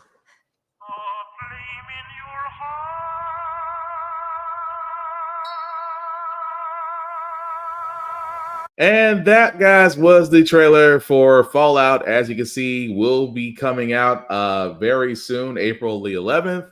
And again, heavily stress this: if you've seen the Fallout game, if you've seen the Fallout games, if you've played the Fallout games, anywhere from Fallout 76, New Vegas, the original Fallout, Vault Boy, you can go down the list. I'm sold because I'm a Fallout fan. So I'm definitely going to give this a watch when it definitely comes out April the 11th. Again, I have to stress this very heavily. It is not kid friendly. It is not. Please do not make the mistake of letting your children watch this. I am only stressing this as a parent because I know people go, oh, video game adaptation. No. Again, please don't let your kids watch this. Everybody else, enjoy. But Joe, what did you think? What are you talking about? It's very child friendly. You wander the wasteland searching for teddy bears. You bring them back to your infinite storage space and put them there, all while listening to soothing 1930s and 40s music. There is nothing more wholesome than that. As you hear, I don't want to set the world on fire. It's not my fault the lyrics are like that. Oh God, but no, it looks interesting as all get out. But is the mutant sheriff the same one from the New Vegas, or is he an actual companion in the game? No, in the game, no. He's actually your adversary in the game, but he's not your companion. Okay, because he's in New Vegas, but he's basically like the big bad in New Vegas. Okay. But no, I'm loving it. That and they got Walter Coggins to play him. I'm like, oh, I'm loving this. But I guess the only question now is, will Ron Perlman do the opening? That is a good question. Because it's not Fallout. Of war. If Ron Perlman doesn't tell you that war never changes. Depends. Now you got to be looking forward to something on April 11th to see if we actually do get that voiceover. But no, aside from that, it definitely does look good. As we're getting ready, guys, to get to our comic pools, again, we always want to stress very heavily, and we want to show love first and foremost to Rick's Comic City. Again, Nashville's #1 place for comic books. They have 2 locations, Nashville, Tennessee, and Clarksville, Tennessee. So you can definitely check them out for your comics, for your mangas, for your anime, collector's items, things of that nature. If you want it, they have it. Again, Nashville's go-to place for the last 7 years for this type of thing. Also, go to rickscomiccity.com if you definitely want to check them out there. If you want to do pull lists, order card covers, things of that nature, trades, you can do so from online as well. If you are not in the middle of Tennessee area, guys, please support your local comic book stores, support your local libraries, especially the libraries, because, guys, we cannot stress this enough when it comes to local libraries. Kids, if you listen to us, hi. There's a lot of things that are going on in life that right now you may not have a lot of knowing about, but they are basically trying to take books away from you. Long story short, guys, read the banned books. We cannot stress this enough. You can definitely find a list of your banned books in your local library. So your library is not just good for comics and comic books and anime and manga, but read the banned books. There's so much other stuff you can read there and learn, because I guarantee there's something in those banned books they don't want you to learn that you should learn. So definitely check them out. Aside from that, guys, like I said, if you're in the Middle Tennessee area, definitely check out Rick's Comic Book City. If you are not in the Middle Tennessee area, guys, support your local comic book stores, support your local libraries, and kids, read the banned books. Joe, I see that your lineup is ready, sir. So whenever you're ready. Oh, we got Blue Beetle number 7. This is written by a ridiculous amount of people. Written by Josh Trujillo with art by Andre Gutierrez, Natasha Bustos, Howard Porter, Cully Hammer, Scott Collins, with guest artists by Will Quintana. Bustos hi-fi coloring is by Laura Martin and Luis Guerrero, with love to Keith Giffen. This is basically our in-betweener book from the last series to this one, to the next arc, where Jaime has had some fallout. Forced him to kill the Red Scarab, so Jaime's having to deal with that. Meanwhile, Booster shows up and just like takes him on a time-traveling trip to find Ted Kord, who was injured previously by the Red Scarab. Along he meets some very, very obscure DC characters, such as Ambush Bug and the Heckler, and Joni, the DC continuity cop, who pretty much just tells him, get your origin together because it's overly complicated for these new readers. This is just a good, fun book. We get to see a litany of areas and time frames for Jaime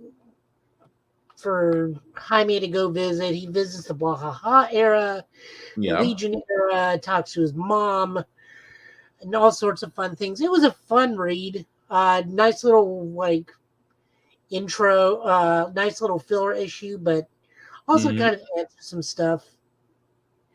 Yeah, it was definitely. I kind of got a Bill and Ted Excellent Adventure vibe every time Booster Gold showed up, but no, I enjoyed it. It was a good issue. Next up, we got Kneel Before Zod number 3. This is written by Joe Casey and Dan McDad as the artist, with David Barron as colors. So the word gets the Coons continue. Urs is just not having it with Zod. Zod's still trying to be weird, I guess is the best way of putting it. Like, he's still not himself, but he's definitely like putting effort into fighting back the Coons, but like Urs is just not having it, and she's out on her own. And the Coons make a very strategic move that puts the Kryptonians on the back foot, and we do have casualties this issue. Yeah. Casualties I didn't really see coming. That was interesting. The question is, how long are they gone for, and who's exactly gone? True. I want no. Let me leave that alone. I'm not gonna speculate. I'm gonna let that one sit until the next issue. This was a good issue. I think this has been fun the whole time. Got to give it to the wife of Zod. She is far more dangerous. Also, for the fact that his given name is Drew, always takes Zod down a few notches to me. It's like when you hear that his name is Drew Zod, just like, you're not as menacing as I thought you were. That might explain why he's always angry.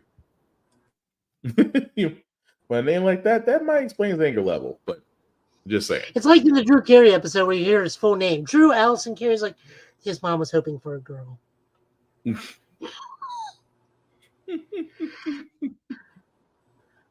So, popping on over to Power Ranger Academy. This is number 5. We've been looking at this book here and there.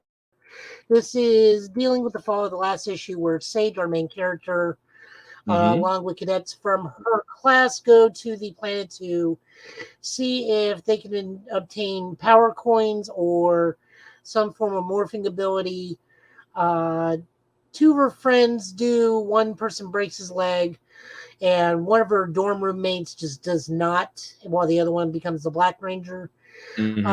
Sage, for whatever reason, gets the Green Ranger abilities, which No one talks about the Green Ranger and the sixth color, which no one talks about. And potentially, she may have both the green and white coin. That was a little unclear. Yeah. On which one she had, because she had 2 lightning bolts, but I wasn't quite sure. But she's definitely the Green Ranger because all of her text boxes have now shifted to green. But no one talks about the 6th house, and it's potentially forgotten. So she oh God, something's wrong with me. So this has been a pretty interesting chapter. The book is still very, very interesting to read.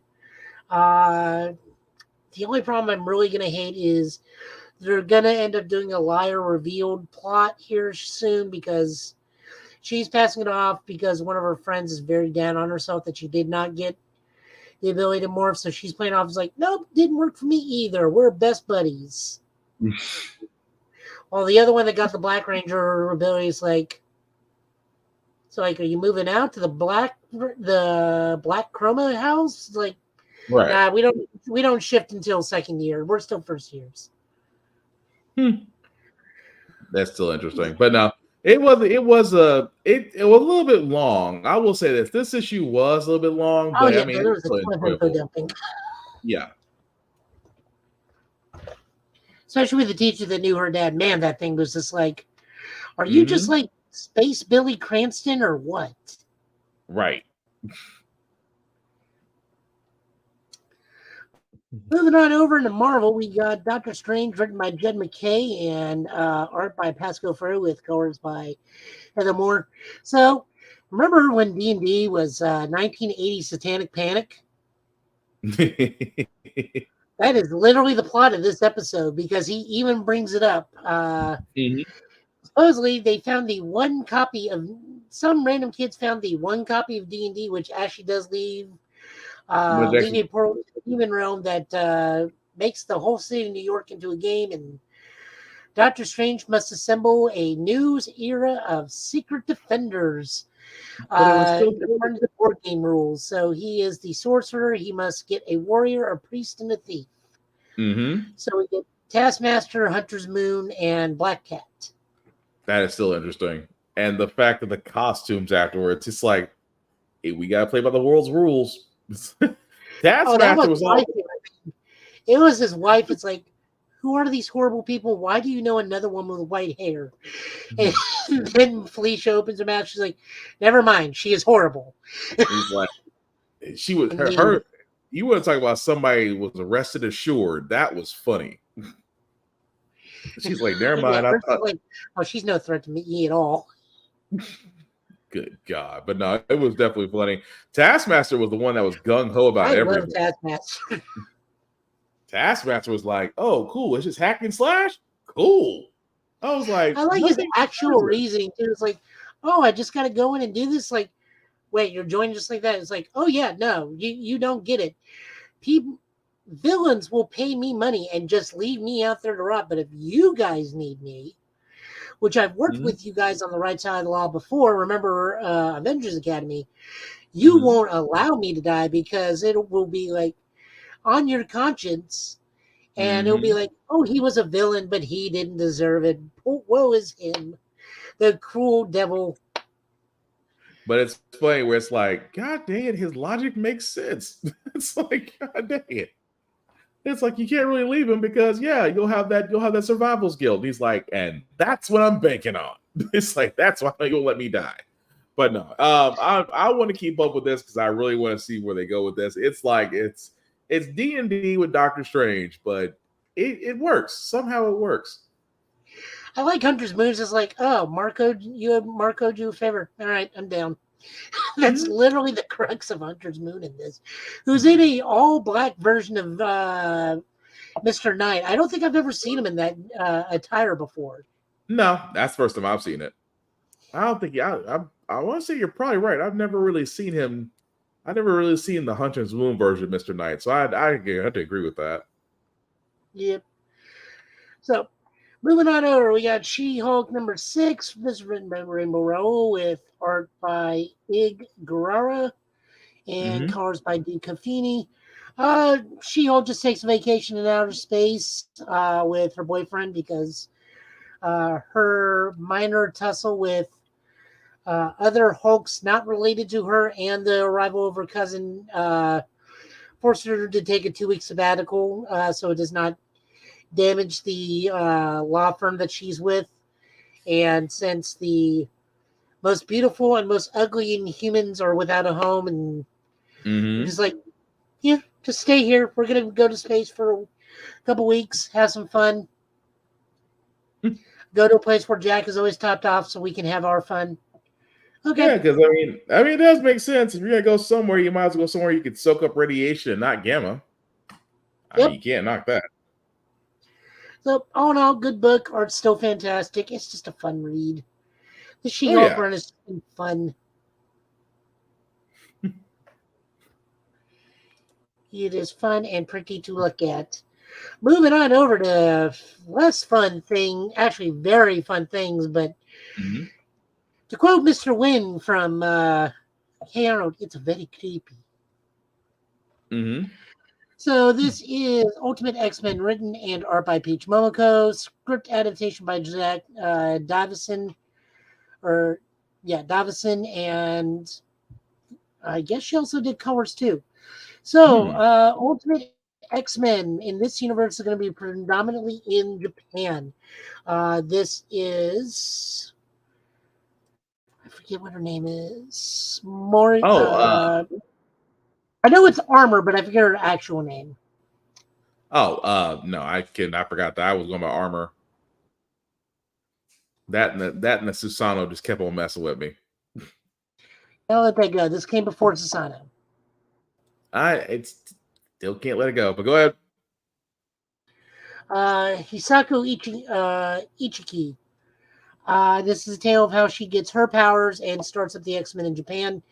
Of course, because this is in the Ultimate Universe, Japan is ruled over by more powerful mutants such as Sunfire and Silver Samurai as part of the House of Things. Mm-hmm.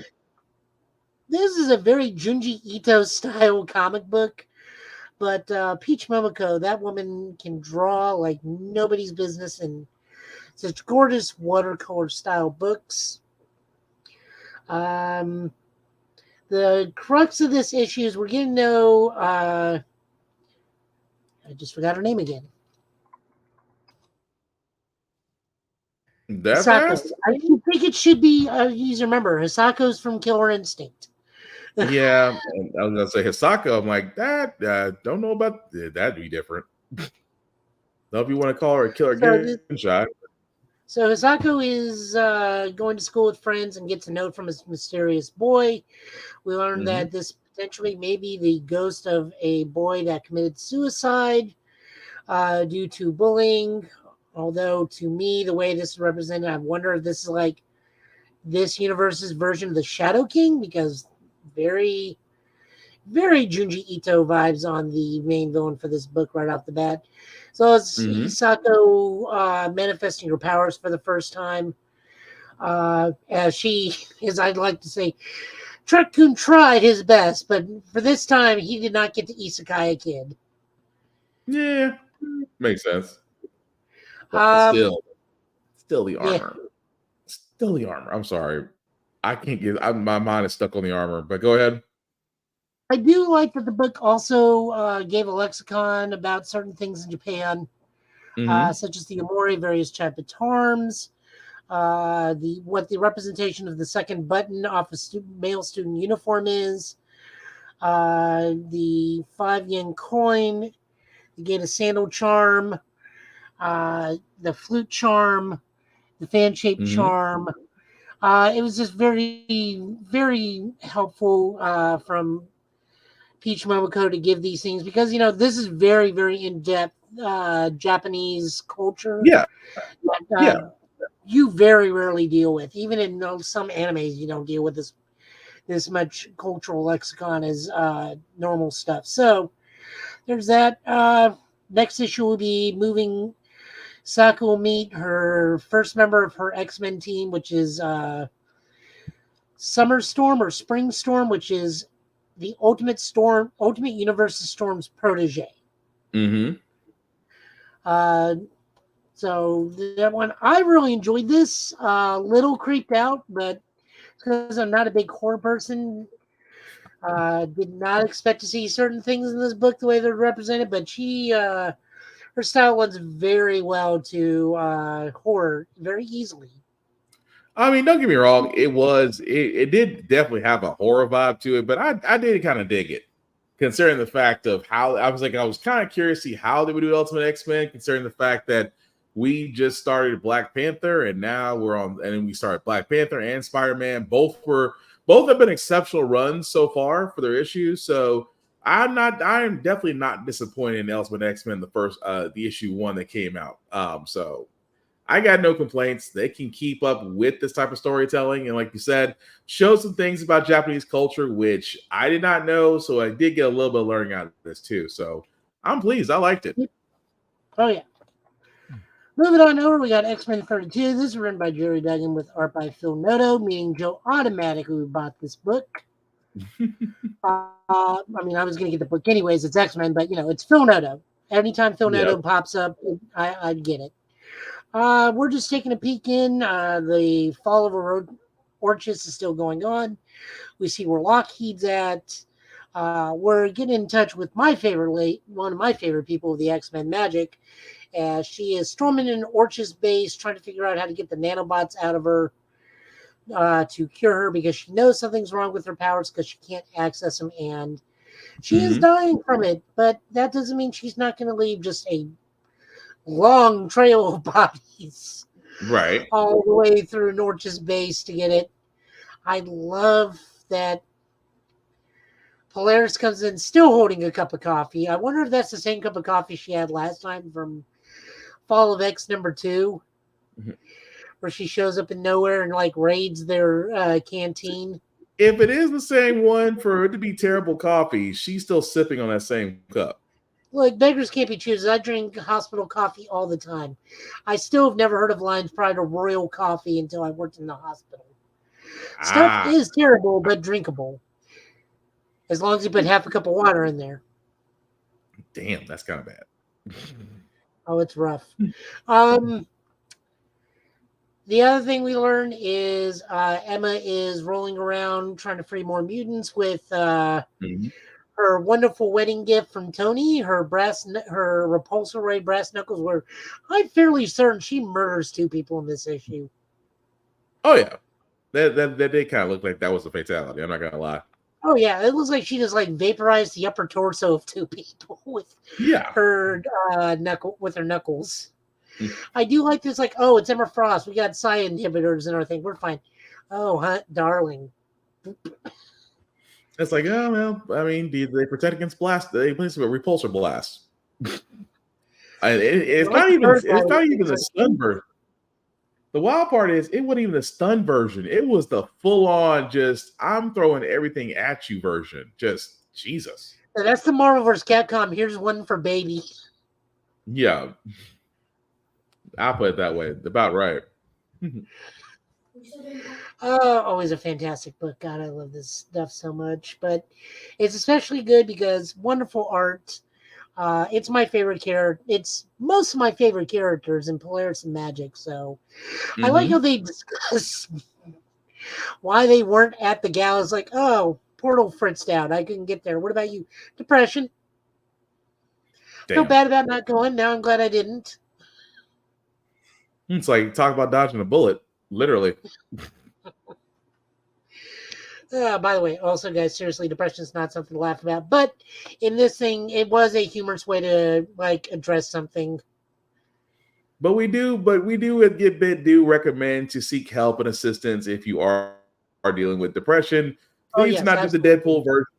Yes, please not do the Deadpool version of using humor to hide real pain. So we just got to throw that out there.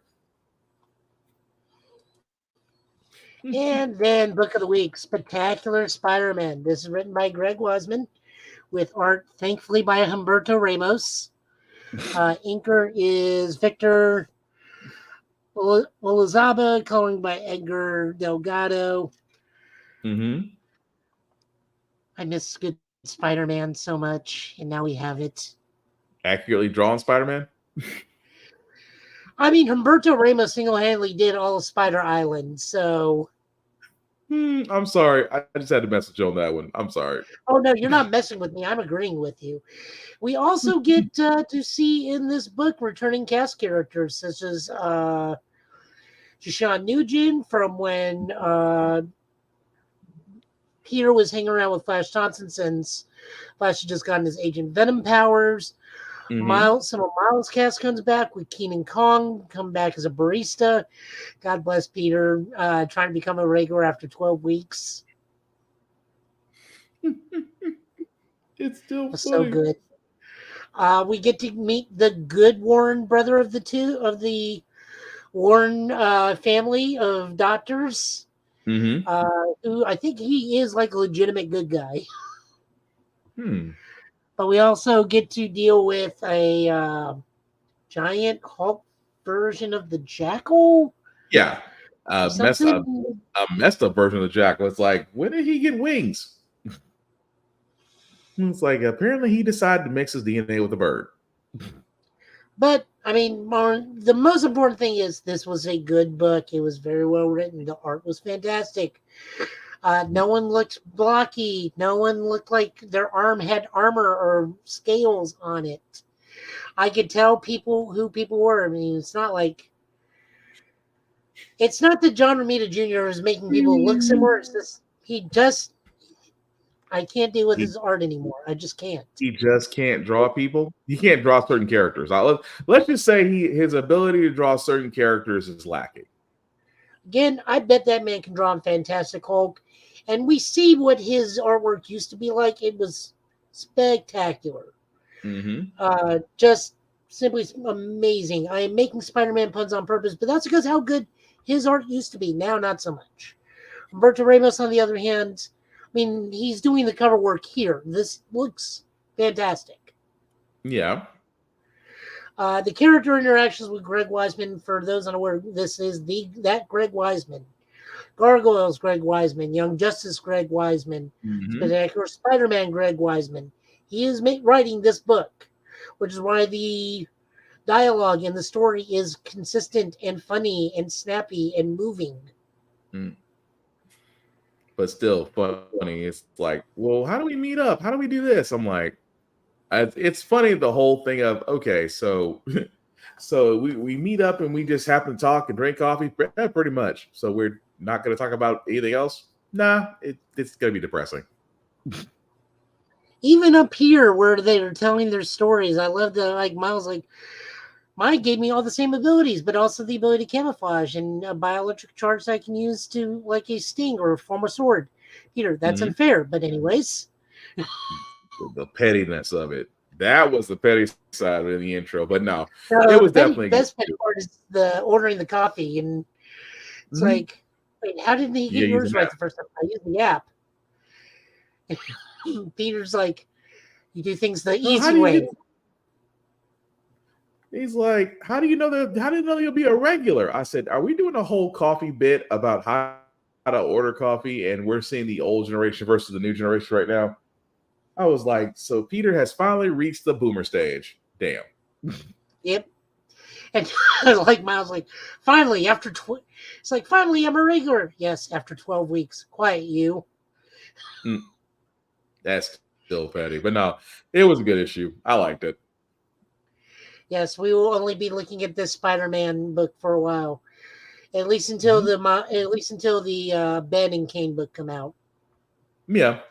I think is the next storyline, so now we actually have to read the next Spider-Man stuff. Crap. Oh well, it's for Ben. I'll support it. We'll soldier through it.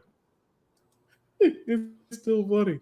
That is still funny. But anyway, what else we got, Joe? Was that it? No, that's it. That book of the week is Spectacular Spider-Man. Go read it. Please make it so. I want Spectacular to replace Amazing as the main Spider-Man book. He hopes and prays. All right, guys. Well, as we wrap this up, and call it night, Joe, you want to let people know what you're doing? Because I believe you have a very special event that's going to take you away from us next week.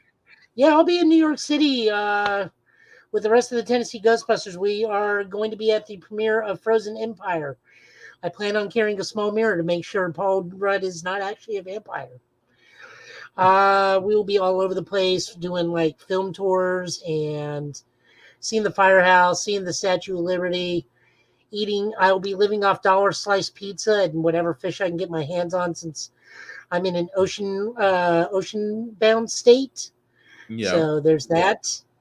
Other than that, I'll be on Showa Guy Joe. I got episode 2, which I will probably be releasing tomorrow night, of the watch review of Boon Boonja episode 2. As you can see, I'm fully invested. I actually got the Megazord back there. Nice. Boon Boon Changer. Other than that, I'm still streaming some stuff every now and then. I tried to stream Helldivers 2 earlier this morning, but he had some server problems, so I couldn't log on. Eventually, I just decided to do the easy thing and take a nap. At some point, I will probably be streaming Tekken again. I'm just waiting for like all the patches and stuff to be done in this latest round before I jump back in. I mean, Dragunov is still probably a problem, and he still does too much damage too easily, but and probably does need to be nerfed. I'll be the first one to say it. If I play the character, I know what's up. I still got to practice how to break grabs. That's about it. Okay.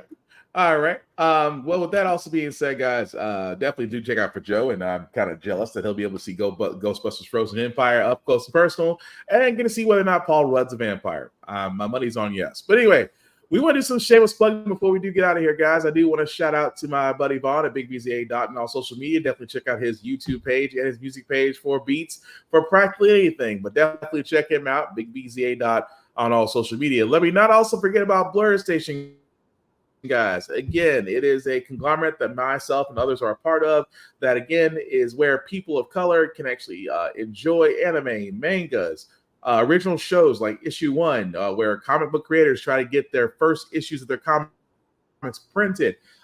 Again, I cannot stress this enough, guys. This is the type of thing we ask for that is different from Amazon, Hulu, Netflix. This is something that is built for us, that can be sustained by us. And again, it's $10.99 a month. If you do join, guys, please select the Blurred's View Affinity membership. Please select anybody under there, whether myself or Black Spartan and many others. But again, at $10.99 a month and 36 months, guys, you have the ability to own a piece of Blur Station. Yes, a whole lot easier than earning a share of Netflix or Amazon or Hulu. I can tell you that off the bat. But at the same time, guys, I cannot stress this enough, that for the simple fact of the matter, when you look at networks like Tubi, which again, Tubi, Fox, those are things were all built off the back of people of color content creators. Also, speaking of content creators, if you do want to bring your content to Blur Station, first you do have to join us. But after you join us, there is a section to where you can make your pitch to Blur Station and hopefully get your content created there. The only thing about that content is you own it 100%. They just want the distribution on it. So they do want a piece of it. But that's the way the world works. Everybody's got to get a piece of something. But again, check out Blur Station. You get a chance. Please sign up for it. Again, we cannot do this type of thing without you. As for myself, guys, you can find me, Black_Spartan615 on the socials, as I do reviews on mostly everything out there, including wrestling and gym stuff, because, well, I find both things fun. Also, the link at the bottom, if you make it, copy and take that link into your browser. Will take to my link tree. That's YouTube and Facebook groups for all the podcasts. How the Friend Got Here, GitBit, and Off Limits Podcast. GitBit Podcast and How the Friend Got Here can be found on various platforms. Almost every platform to where you can see or hear these podcasts, you can definitely find them there. And much like PBS, guys, I cannot stress this enough. We cannot do this without you, without your support, without you liking, following, turning on your notification subscriptions, telling people about it. Word of mouth is the greatest weapon that we have against the algorithm. And trust me, we need all the help we can get, because it's no longer Black History Month. So the algorithm has decided to turn its ugly head and go back to normal. But if you like our show, please let us know. If you don't like our show, we still want to know. But at the same time, we want to know everything that we've talked about, and the trailers that we talked about, the comics that we talked about. We still want your opinion, guys, on everything here, because that's what we do. We continue the conversation with fandoms. And like I said, like, follow us, let us know what you think, and we go from there.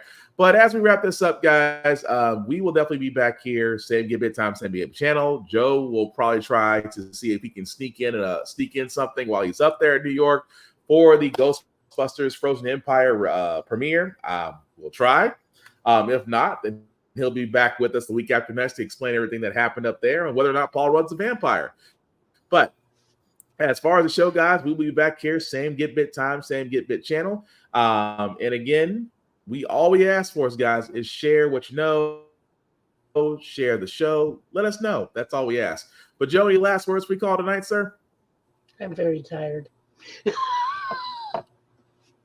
I mean, I can understand it. But the last thing I'll say about basically the last thing we'll say about GitBit Podcast, guys, it's all about fandoms. We know them, we love them, we share them, we debate them, we form our lives around it. If you haven't seen that, I mean, the Akira Toriyama Dragon Ball commercial is a shining example of how we treat our fandoms. And the thing about our fandoms is we love them, we protect them, but we do not want to be toxic gatekeepers. We don't want to down somebody whose opinion is different than ours. We simply love it, acknowledge it, and accept it, and try to bring others into it. Because basically, fandoms are like a big-ass club. We want everybody to join and have fun with it. That's all we ask for. In the words of Will Wheaton, don't be a dick.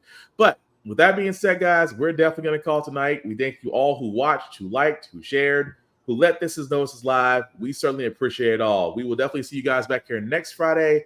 Take care of yourselves and each other, and we will get through this. Hopefully you guys have a nice little weekend. For all those that are enjoying spring break, be safe, have fun. We'll catch you later. Peace.